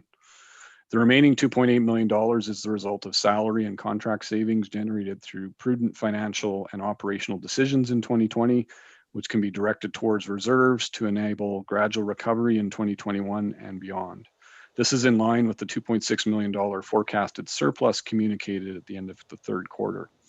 It is important to highlight that these actions were one-time and temporary to manage the short to medium term of COVID impacts, and were achieved because of mandatory facility closures and program suspension. Of course, a detailed breakdown of the cost savings is provided in the finance section of the report. The chart identifies the progress status of all municipal capital projects. In total, 92% of the projects are currently in progress or complete. 123 projects will be carried forward and 45 projects will be closed. Updates on specific capital projects are communicated through the city website throughout the year. In terms of the utility, as of December 31st, 2020, the city recognized $40 million in revenue and $31 million in expenses in the utilities budget. This resulted in an $800,000 lower reserve transfer than budgeted. This was due to less new development flushing and fewer water connection fees, in addition to increased staff costs to repair water lines as a result of atypical freezing. Recalling that while we've had some cold recently, it was certainly as bad or worse during the winter of last year. In terms of the utility capital, so 83% of the projects are currently in progress or complete. 47 projects will be carried forward and 17 will be closed. Again, the city website updates specific capital projects throughout the year.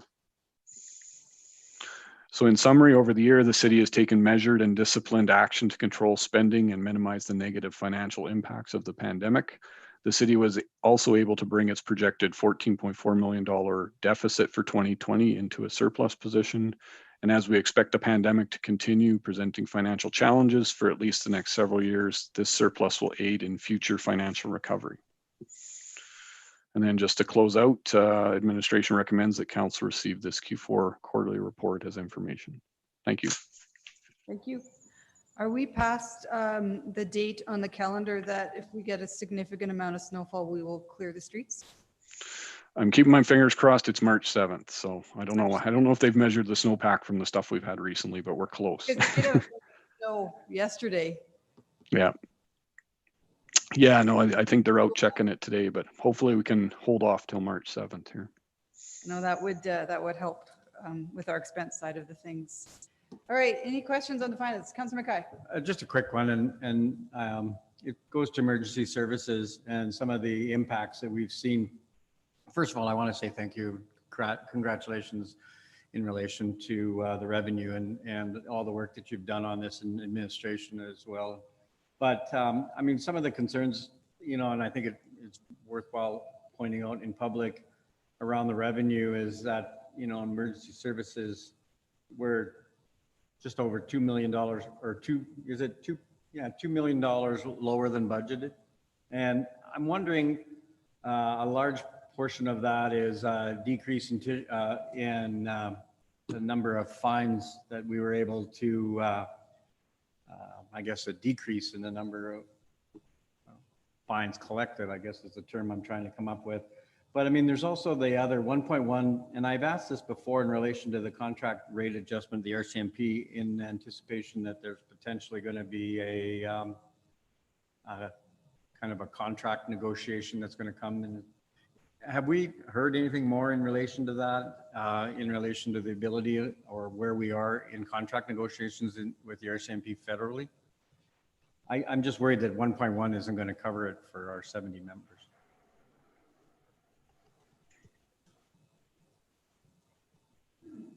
I think Carrie's going to speak up to this. Yeah, I was just going to say that I don't believe we have any information on that right now. So I guess that would have to be something that we'd have to follow up on.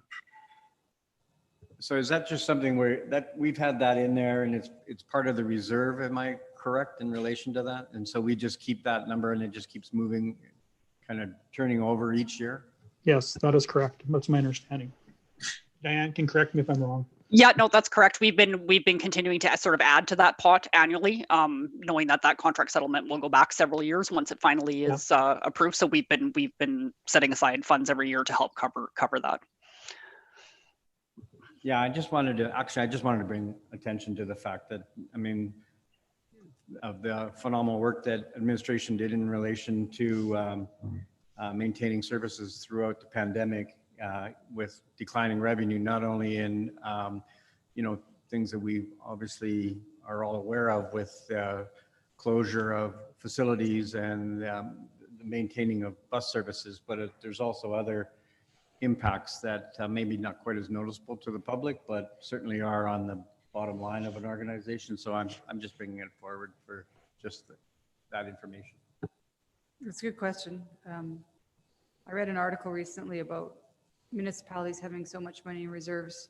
That's a perfect example, the RCMP, that prudent financial planning will cushion our residents in the future.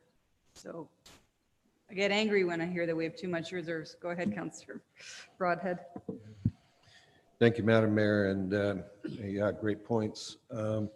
Just a question around emergency services again. We received $326,000 for the COVID operating grant, but part of our activity over the past year is running our EOC in order to manage the COVID crisis.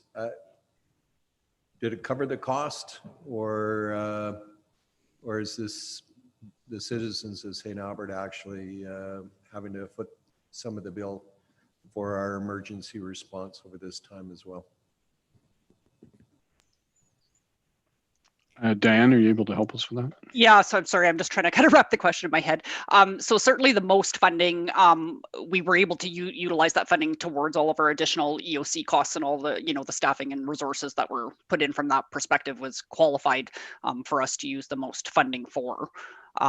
Obviously the most funding didn't, our estimated sort of deficit was around that 14 million mark, and we got about 7.5. So it obviously isn't covering all of our costs, but we were able to reduce expenses. So I would say that none of it would be really, I guess, on the backs of taxpayers. We either saved the money ourselves, or we were given the most funding to help fill that gap.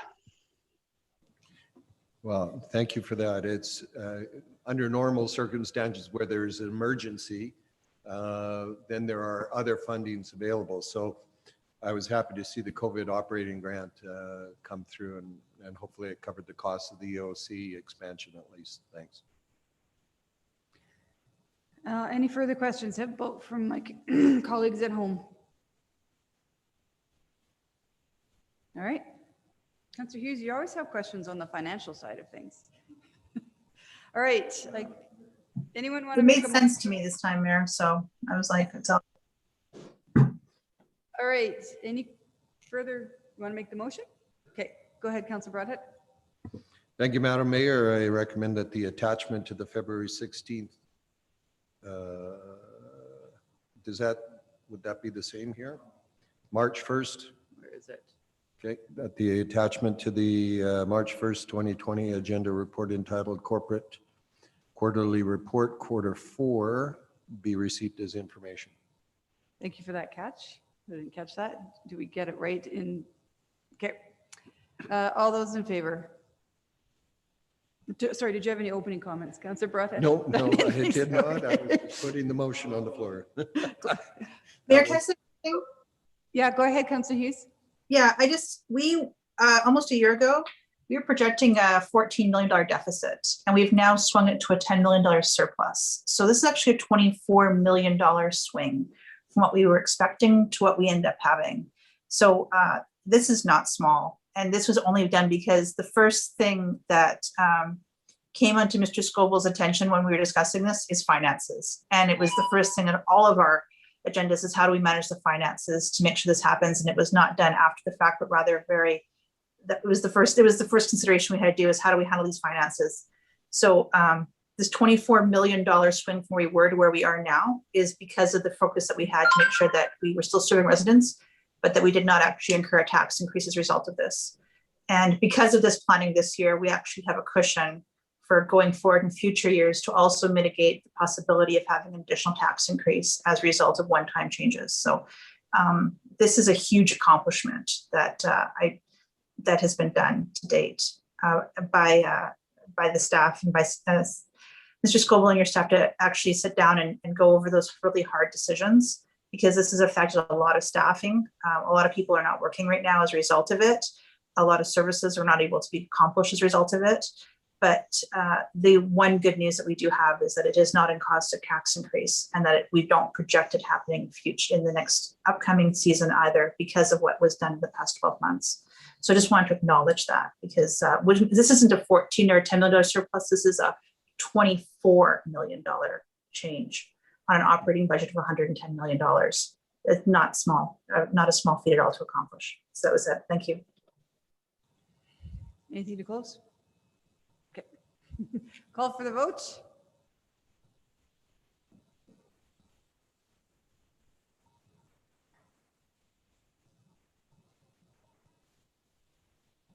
And that motion passes unanimously.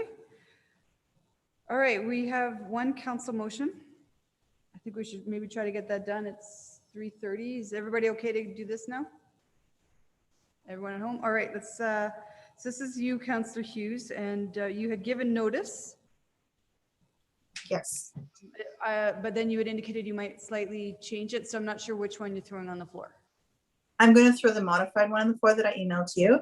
But the first thing I have to do is get you guys to waive notice of motion. So if we can put forward that the 21-day advance notice period for notice of motion be waived in accordance with section 23.8 of procedure bylaw 3/2018. All right, I'll accept that. Do you have any opening comments on why you want to waive notice? Yeah, Active Communities has been clear that they're hoping that they can get things moving faster than slower. And so in light of the fact that they are applying for grants and the grants all have deadlines and openings, I didn't see a reason why an additional delay would serve anybody to any purpose on this. And I didn't want to have the reason that there was a delay or any issues with them being able to achieve the grants they wanted was because the motion came forward too late. So that's why I'm hoping we can just do it now. Okay. Otherwise, it'll be the 15th. Quick question, Cheryl, I guess for you, does waive notice a simple majority? Sorry? Is to waive notice, is it just a simple Yes. majority? Okay. Anyone else have anything on the waiving of notice? All right, I'll call for that vote.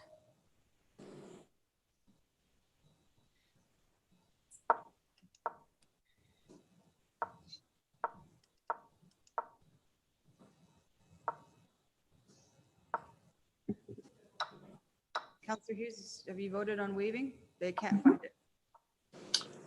I see it on my screen, but I can do it again. It's okay. There we go. Does that work now? Yes. Okay, unanimous? Okay, that is passed unanimously. Okay, now you can read in your modified version. You guys have the modified version as well? No, we don't. Okay. I did email it to Ledge Services, but basically it ends up the word outdoor facilities project, period. So right before the word and, remove all of that. Okay, thank you. So it will be that the mayor, on behalf of St. Albert City Council, provide a letter of support for the Active Communities Outdoor Facilities Project. Period. Period.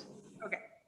All right, before I accept your motion, Councillor Hughes, I will open up the floor to any member of council to ask you a question or to ask administration. Councillor Jolly. Thank you. I guess on the piece that you removed, that was to direct staff to spend time on this. Why was that removed?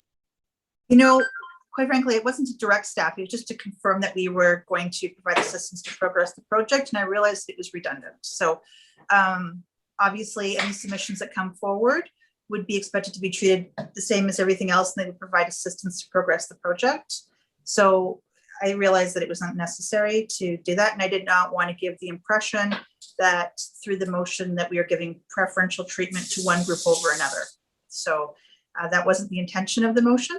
It was just that to say that we were going to work with the community, work with the organization as it came forward. And so that would obviously happen regardless of whether the motion said it or not. And I did not want it to make anyone believe that it was that they were getting to fast track anything. Okay. So the intent is just, you know, when they submit a development permit, they would just go through the normal process, and like that's the extent of the staff support that you're looking for? Yeah, just the regular treatment as everyone else. It would submit a building application permit, and if anything requires to be done in planning or anything else, that would be treated the same as everyone else. So this is not to fast track anything. And the intention when I wrote it was not to fast track it, but I realized that some people might be interpreting it that way. So I thought, let's just remove it altogether. And that way it's clear that this isn't about preferential, it's just the same treatment as everyone else. The goal of the organization was to receive the letter of support. So I realized that that would make the statement much clearer and to stop without having to add anything that was not necessary to the motion. Okay, thank you for clarifying that. I have a question, I guess, because I see two pieces that I need really clear. Now it's just a letter. That's what your motion is, Councillor Hughes, is simply a letter. Councillor Broadhead 2 weeks ago brought up some very excellent points about a conditional letter. You remember that, Councillor Broadhead? You asked about conditional. There was a bunch that you had suggestions, and I think those were good suggestions. So it's kind of hard to vote on a letter until I see the content, because it could be a letter from their council saying we support any other level of government injecting money into our community, period. But remember before the letter in the MOA said, you know, contingent on a number of things. So Councillor Hughes, is your intention to have this a conditional letter, or is it just we want money letter? In my belief is that the previous one we had conditional, there was a request from the city to provide money to the organization. In this case, the Active Communities is not asking for any money. They're not asking for any land at this point. All they're asking for is that the city support the project and just let other levels of government know that if they was to be built here, we think it's a good idea. We're not, and of course, the conditions of having it meet any type of land requirements, etc., that goes without saying. So I think a conditional letter would be more appropriate if they were asking for money, and then there'd be more hoops to jump through. But this is a letter saying we think it's a good idea. We'd love it if other levels of government want to give us money to make it happen. And so I don't really know what conditions we need to put on there, quite frankly. Okay. That's kind of where I didn't think that any type of things that has to go with land development, that would already be just like any other development. It'd have to jump through the same hoops as the other developments. So I didn't think it was necessary. Okay, but in your comments just now, you said it's conditioned on not asking the city for money or land. It's my understanding that one of the suggestions from ACA is land. So that's where I hesitate to write a letter of support, because I'm not putting a letter out, well, I will if council directs me to, but I'm not putting a letter out saying we will commit to public lands. That's where I'm going to expect that. Like the letter of support, I mean, I'm not going to author it. You're the one who's going to have to sign it. You sign what you feel comfortable with, Mayor, because this is ultimately your signature that's going to be on it. But in my mind, I don't look at it saying we are accepting land or we're considering money. What we're saying is we think it's a good idea. We'd welcome other funding towards it, and only the level of commitment of what we're prepared to do at this point. If ACA came and said, we can't find other land anywhere else, we'd like to talk to you about land from the city, that's a whole different ballgame. So right now, under the current parameters of what they're asking for, they're not asking for land, they're not asking for money, they're just asking us for support to get money from other places. That's it. So that's where we would be saying our support is absolutely, we support other levels of government, organizations helping to fund this. We think it's a great idea to go in our community, full stop. And then anything past that, if they change the parameters, they'll come back and ask for a different letter or ask for a different level of support. But right now they're not asking for that support. So I'm not going to jump the gun and assume they might in the future. All right, Mr. Hiltz, I'm going to ask you for your opinion a bit on this, because you've had meetings with ACA and the conversation of public lands has been part of that conversation. So help me envision a letter that very clearly says that we are very supportive if it's on private lands and we want money from the other level of government, and and we won't be contributing operating, et cetera. Like, can you help me draft that? And maybe I draft it and send it to council for edits and approval. Yeah, no, we can send a letter that basically says that we support the concept of this type of facility located within St. Albert. You also can go into the whole debate on location has not been defined yet. I know ACA had some issues with that language, but you could take it to the higher level. The conversation with ACA revolved around 3 areas, one of them being city park space, one of them being the Range Road 260 space, and the third one being private land. Okay. And the Range Road 260 space, to me, is a perfect fit, quite honestly, for this. So it just wouldn't be on the timelines that ACA is envisioning. Is that correct? No, I think, yes. So ACA, they do have some aggressive timelines, but they do understand that some of these processes do take time. So if they could be on private land, they could look at their 21-22, construction period if it worked within the development permit process and worked within zoning, etc. If it is within city land, you're probably looking at a 2 to 3 or more year process. The Range Road 260, we're going through consultation later this year and through the needs assessments. That'd be a great opportunity to have those discussions for that property. If it's on city owned park space, that involves a considerable amount of work because you'd have to be analyzing each individual space.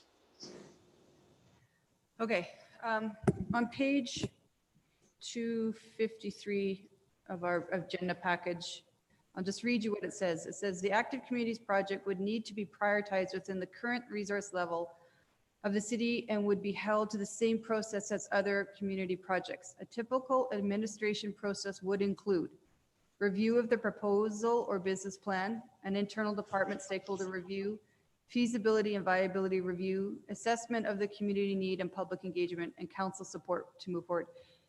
Those bullets would absolutely not be required if they were buying a private piece of land.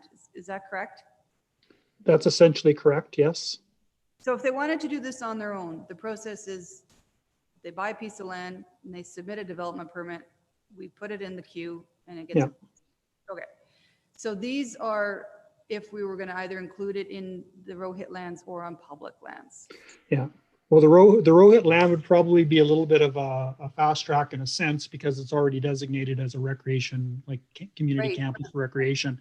So it'd just be part of that bigger discussion if council wanted to include that as that kind of the first phase of building. And so everything else would kind of fall into place on that one. But if we're going to an individual park space, as we have worked with other groups, we would have to make it as part of that same process. They'd submit us their proposal and we'd have to make sure that proposal, passes the test, litmus test. And then it's basically, then you're kind of looking at each of those kind of steps in the process of, community engagement and council approval, et cetera. So it is quite a lengthy process, but we have to do our due diligence on this. I just want to be really clear in a letter. Mm-hmm. So Carrie, you will have to help me draft something if this passes to indicate that we're supportive of a project on private lands, but public lands is a different process and a different procedure. Right. Okay. Any more questions?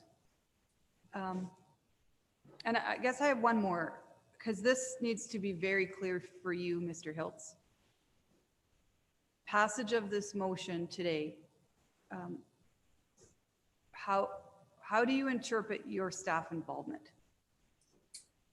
We can't have any gray areas here. I guess, what I would probably like to get out of council would be is some further direction. Like I think drafting the letter will be able to accomplish that fairly in short order.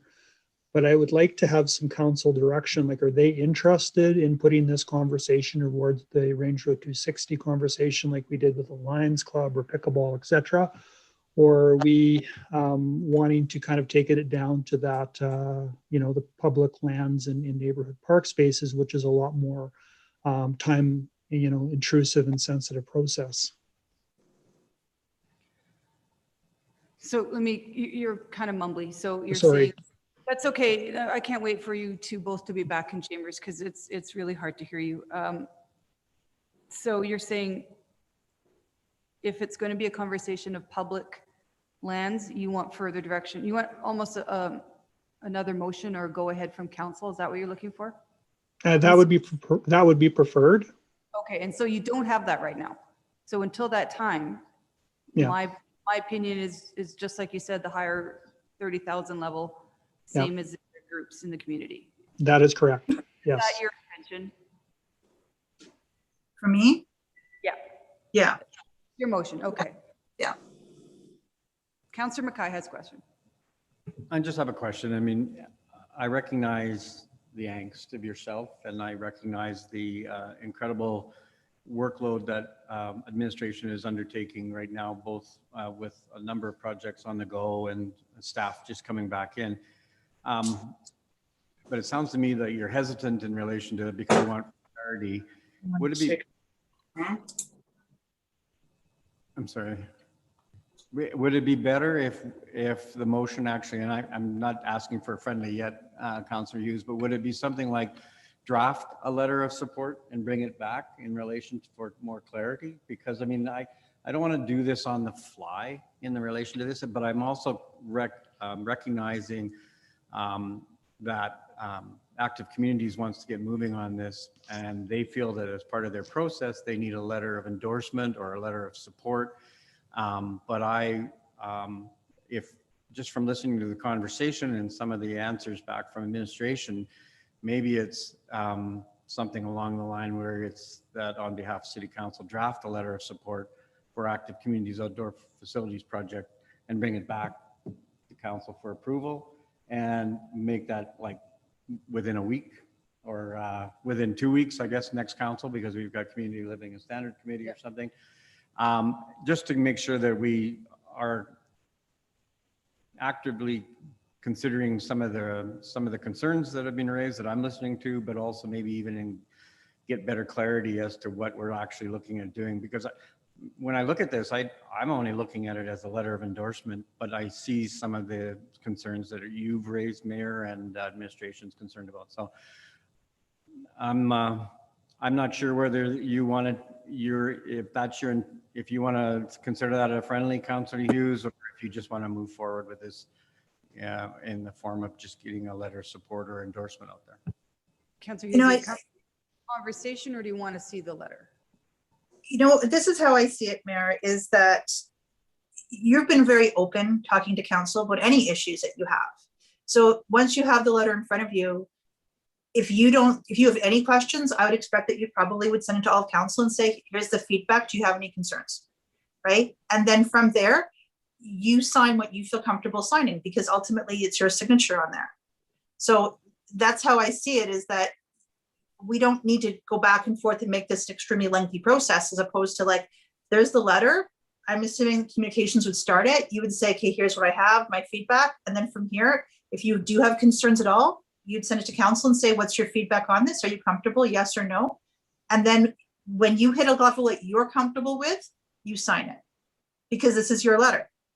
So this is personally how I see it. I don't know if we need to drag this out to more and more council approvals on a letter that just basically says, we think it's a good idea. If you want to give us money, go ahead. I think I'm with you, Councillor Hughes. Press it, we delay it. Okay, you're good? Because yeah, no, I am too. I was just listening and responding to the letter. I mean, if we were having a council meeting next week, I would say let's just wait a week. But you're right, we're not. We're going ahead to committee, so I'm fine with dealing with it today.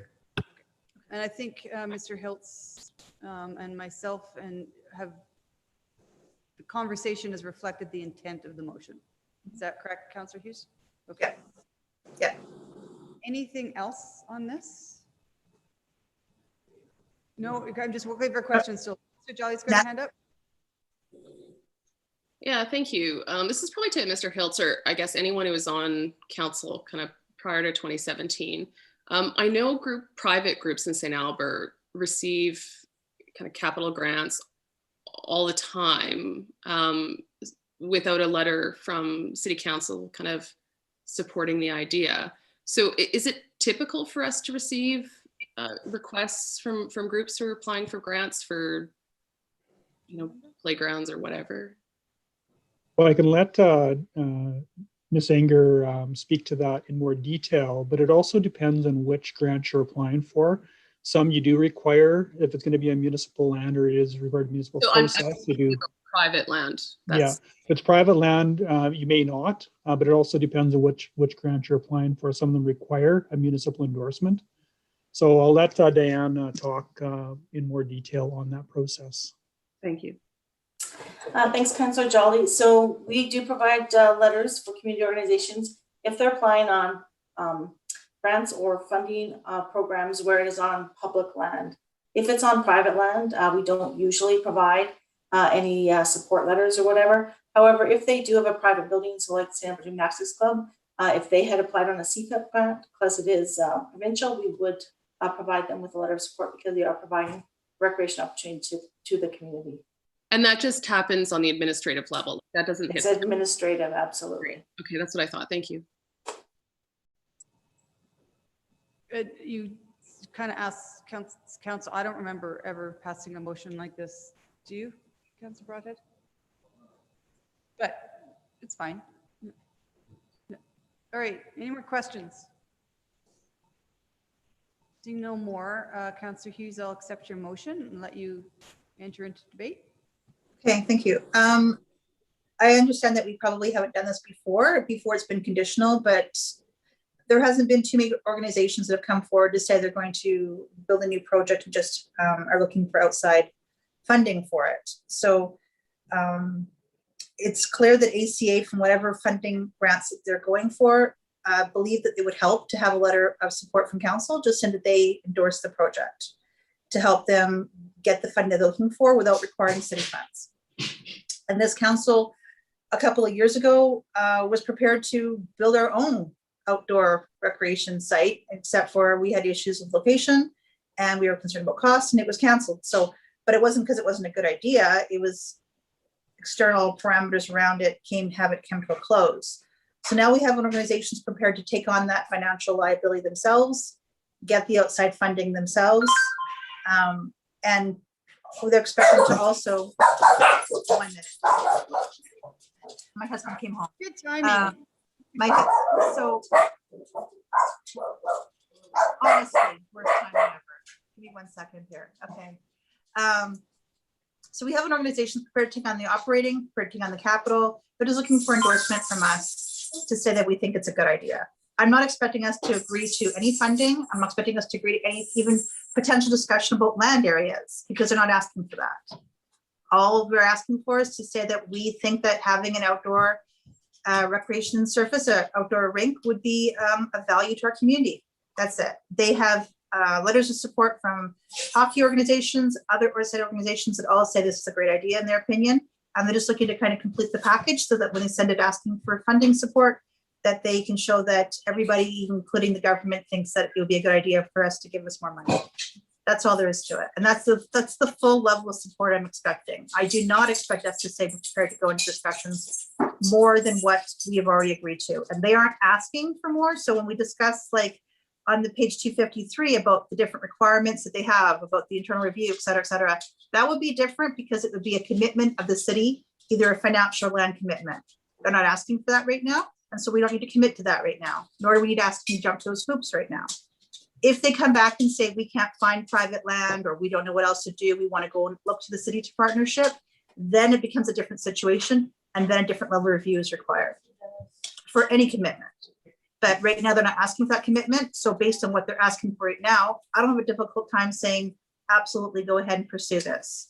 And wherever they end up choosing to put this, of course, there's going to be the same level of review and the same level of expectation as there would from any other organization if they were to build something in the city property. But I think about whether or not this can be done. And I think about the badminton club. It's been around for 25 years and they built it on their own. It's been operational now for 25 years on their own and without having one drop of city funding and on private land. So it's not that it can't be done. It just isn't done very frequently. And if the ACA is prepared to try to make this happen, I don't want to be the one who gets in their way. So I just see this as a potential to we're just going to say, this is a great idea. If you guys can get the money, you guys can figure out the land, you can get all of it together. I think it'd be a great addition to our community. And personally, I think it would be a great addition to the community, provided, of course, that we make sure that it's in a location that will work well for the popularity that I'm expecting to be. Because I'm expecting to be so popular that we do have to worry about parking, and we will have to worry about traffic. But that's actually a problem, a good problem to have, is putting something in our community that's so popular that we have to worry about its popularity. And at no expense to our community right now. Like I said, if it changes, if they start asking for land, they start asking for money, an entirely different vetting process occurs. But if they just want to build it on their own, I'm prepared to support them on this. That's it. Thank you for that. Councilor McCarty. Yeah, I'll just add on to it. I mean, I certainly don't have to say too much more than what was already said in opening comments from Councillor Hughes. I just see this as a letter of endorsement. I don't see that. I see it's just the first step in a bigger project, and really it's just preliminary to provide potentially other funders that Active Communities is looking at something to say that the city that they've chosen to put a kind of a unique and an innovative recreation facility in, and I would just find it a little odd if we didn't see as being supportive of that.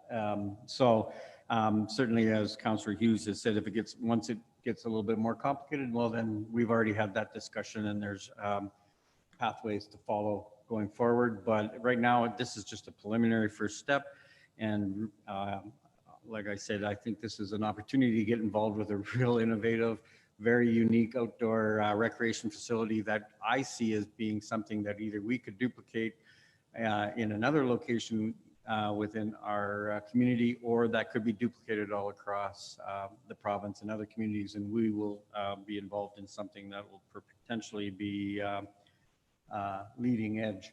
So right now, it's just a letter of endorsement that I'm supporting. I'm not supporting anything else, but I think it's just a necessary first step. Thank you. Any other members of council? Go ahead, Councillor Broadhead.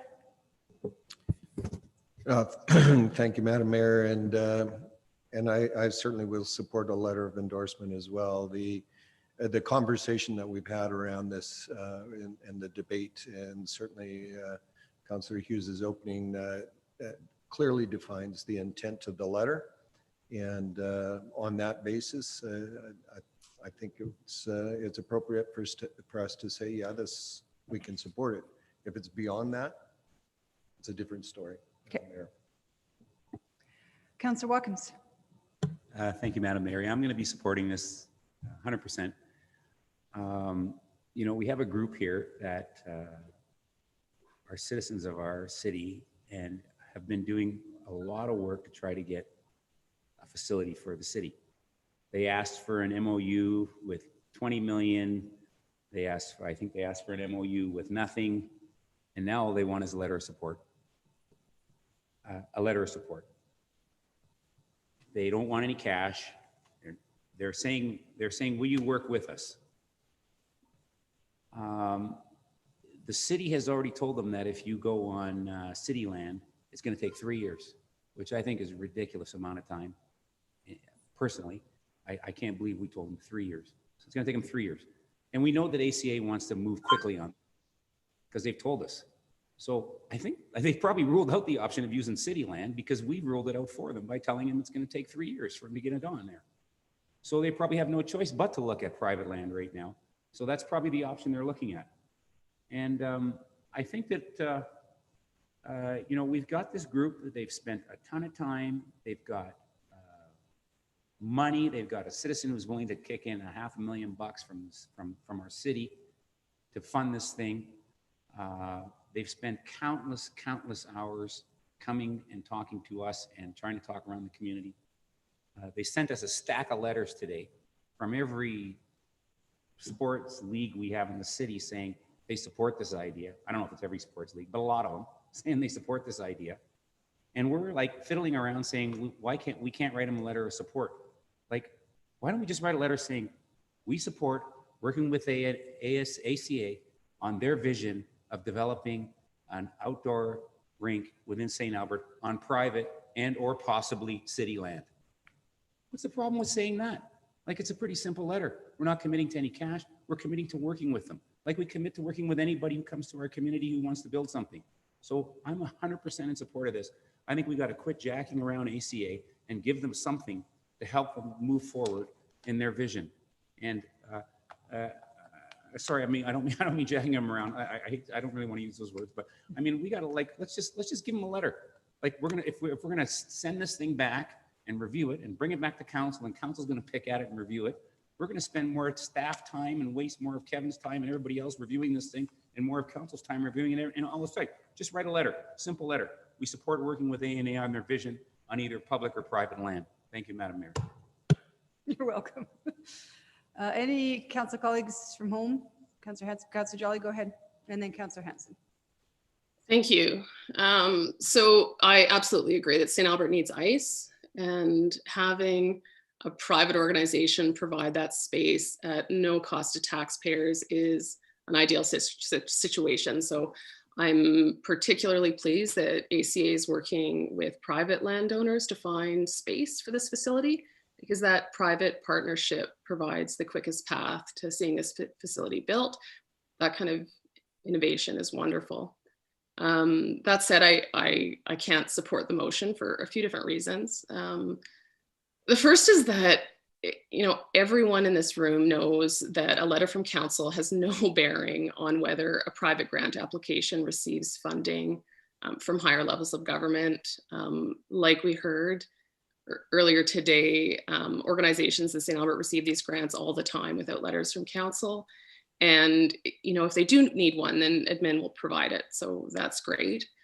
So on the face of it, it seems like writing a letter is not a big deal, but the work our staff put into reviewing a request and providing background information to council is not insignificant. And I don't want to encourage private organizations to use municipal resources in this way. You know, just think of how much we've spent on this just today, and that's not even including all the staff time for the backgrounders. Secondly, I know that it's not the intent, but I don't want to give the impression that a letter of support on one private project means another project is less of a priority for council. You know, there are a lot of exciting projects being planned in St. Albert that aren't hitting the headlines or our desks every other week. And I don't want to forget about those groups who are also doing wonderful work in St. Albert and providing fundraising dollars and, you know, getting things done. But lastly, and I think most importantly, I really want us to send a message that we expect the highest level of respect to be demonstrated by those interacting with St. Albert staff. You know, on the heels of Pink Shirt Day, I really challenge everyone here to consider the message their vote sends to our staff. That's all I have. Thank you. I'm going to tell you, Councillor Hughes, it's very nice of you to say that it's my signature on the letter, but Councillor Hanson's had her hand up for a while. Oh, Councillor Hanson, you know, you should just speak over top of me. Go. Thank you. And I am going to be supporting Councillor Hughes's motion. I just think everybody has said, you know, I agree with everything that everybody has said today. And I think what's really important here is that this letter is really only about funding. And I would hope that if any organization came forward with some kind of a wonderful vision for our city, that we would support any project to get money from other levels of government or funders. But I really know that our staff are maxed out, and that it really has to be clear that if municipal lands are the ideal place for ACA's vision, then this is going to take time, and it's going to take resources, and time and resources are not something that we have at this time. And that's why it's it would be on the horizon. That said, if the money comes through and they could do it on private lands, have at her, and I would be glad that we could facilitate that through a letter of support. I guess, yeah, I guess that's all I really want to say. Everything else has been said. I've always supported ACA in their vision, and this is a great project. It's something that we need, but it also has to go through the queue like anybody else goes through the queue if municipal lands are being used.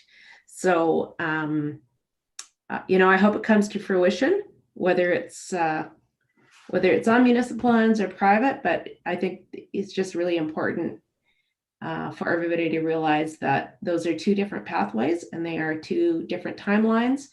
And this letter of support is simply about supporting the vision to get funding. And that's it. So I'm glad that you took the second part of that motion, that recommendation out. Councillor Hughes, I like it the way it is. So you have my support. All right, and I apologize, Councillor Hanson. I'll say after the conversation we've had today, I'm a lot more comfortable with this. I think it's been very clear that 3 paths have been laid out: private, public, or the rec lands, which is public as well, but it's a little bit easier on the rec lands. So, if it's on private lands and it's not requiring city funding, I agree, Councillor Hanson, you said it very well. Why would we say, we all said it very well, why would we say no to that? The original motion, Councillor Hughes, I was thinking we might want to split so we have a really firm message about the letter is separate from staff commitment. But I think the removal of that in your motion has made it clear, and also the conversation today has made it very clear. If this is going to go on public lands, I think the city is open to that, but that would have to come through a council motion. Right now, we don't have a council motion to say that public lands are available, so that's not on the table. I would encourage Active Communities Alberta to really participate in the public process for what we want to see on the recreation lands in the Northwest. That is, we had an initial conversation at strategic planning. We need ice. Yes, we need aquatics. That was the plebiscite vote. We have been having lots of conversations about a bike skills park. We are working with Soccer Association. They're not nearly as public as Active Communities, but there is conversations with soccer going on right now, and that we don't want to derail those either. All of these things are going to be fighting for a piece of the pie in the rec lands. And if ACA can come forth with some private donations of money and a grant from outside, then that's a win for the city. So that's my plea to them, is to participate in that process, which will start later on this year. So Councillor Hughes, I'll let you close, but I will be supporting your motion. Thank you. First of all, thank you to everybody who is supporting it. Any organization that's coming for a $2 to $3 million donation to the city, because basically this is a value added to the city without having any expenses at all to bring rep forward right now, I think we should be supporting. And I really appreciate what Councillor Watkins had to say on this, because I just feel like this is simple. Like, we don't need to make this more complicated than what it is. We don't need to say, well, if they happen to want more than something than they currently want, I'm not going to assume they want anything more than what they currently want. And if the parameters change, so do our conditions. So, and quite frankly, if soccer wants to privately fund their entire facility, I'm more than happy to put a letter of support for them as well. If they're looking for support to get other levels of government grants. It's when they want to have us pay 20 or 30 or $40 million for the facility that the tune changes. So with what their intention is right now, I don't see an issue with trying to say that we support the concept of moving it forward. And this is not about preferential treatment. And they wanted a letter of support from the city. So you could say, yeah, admin can give it to you. Well, they just wanted it from the city, from the city council. Not a really big deal. And so unless we want to make it one. And I think that saying that we support them, saying that we don't support them would send a very clear message. So saying we do support them doesn't say we're telling preferential treatment, but saying that we don't support them says exactly what we think of all their efforts to date. And this is a group that has since 2016 been so perseverant on trying to accomplish their goals. And every time that they get a no, they turn around and say, how can we still accomplish this goal and serve our community and add something to amenity to our community? And I really want to have a hats off to them for their level of persistence. This has been like a fall down 200 times and get up 201 for 5 years straight. And if they're prepared to try to do this without even asking for a penny from the city, I do believe it's worth the staff time it takes to write a letter. This is nothing more than a letter that we're asking for. And as busy as the staff are, I am confident that they can find the time to write a letter. So I'm thanking everybody and I'm hoping for unanimous support on this. Thanks. All right, call for the vote.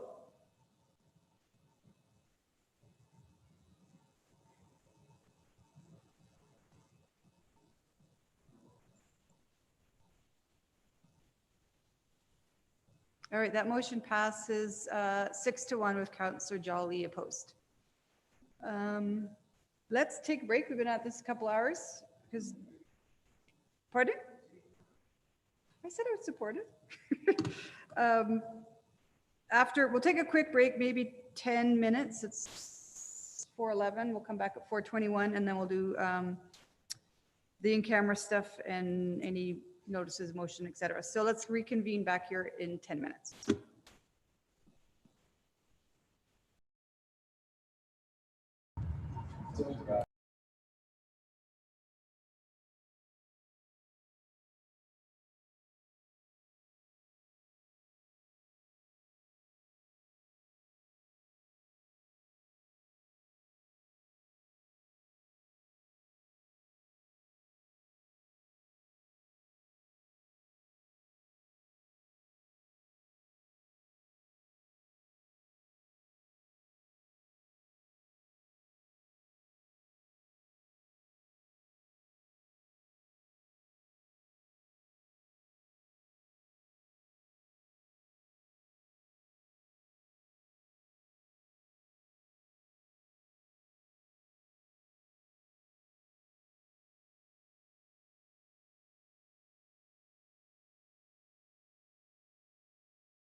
is making us all very hungry with his recipes. Okay, we're back. It's 4:21. It's exactly 10 minutes. Item 13, information requests, notices, motions, and announcements. I feel like I have one, don't I? You do. You have a notice of motion and you also have an information request. Oh, do I have an information request too? It's the one for the withdrawing from school site allocation. Okay. Yeah. Do you want me to send? Do you want us to? I can forward it to you if you want. Sure, I could, but in the meantime, I can read my notice of motion. Yeah. That administration bring forward a business case for the 2022 budget deliberations for a St. Albert-based HERA program, including funding amounts per year and any administrative cost impacts. And for those who are curious what HERA stands for, it's Home Energy Retrofit something. But it's a A. No, it's an A. Whatever. It's a home energy retrofit program. Yeah. Similar, HERA is the one that's in the city of Edmonton.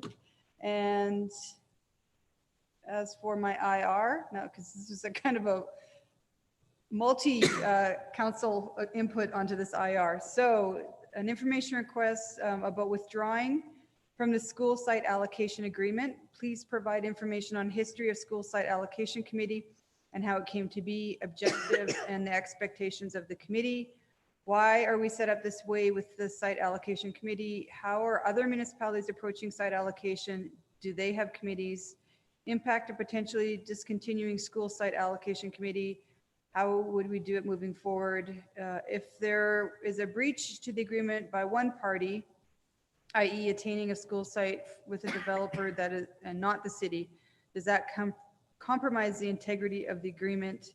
And finally, if we were to end the agreement, that this also nullifies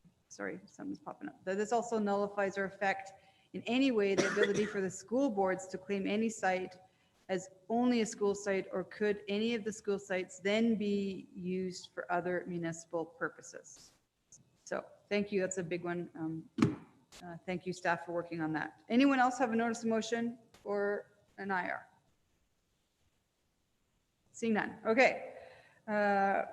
We have no presentations for the latter half of our meeting. So we need a motion to go in camera. Mr. Dooley is going to be giving us a briefing on the City of St. Albert and the Sturgeon County Intermunicipal Affairs Committee. Okay, Councillor Watkins is going to make that motion.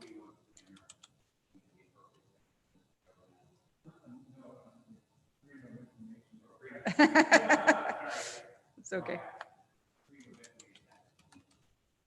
It's in the chat. We can't hear him. Yeah, we need a microphone. Council move in camera to discuss a matter pursuant to Section 21, disclosure harmful to intergovernmental relations of the Freedom of Information and Protection of Privacy Act. All right, call for the vote.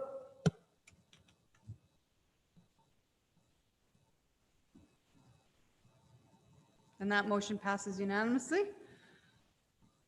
All right. Is somebody setting up a breakout room, or am I doing that? You'll let me? Okay. So Kevin, do you just need yourself and Mr. Dooley, or do you want anyone else for the in-camera? That should be good, Mayor. Yeah. Okay. No, we don't have. I will set it up as soon as I have the almighty power. There we go. Yeah, just wait until they, just in case that's what she says. No.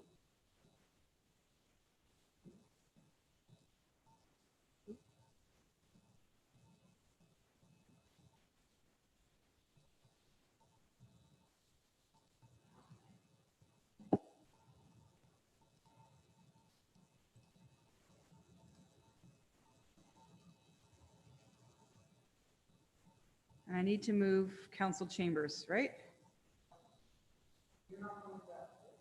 No. Okay.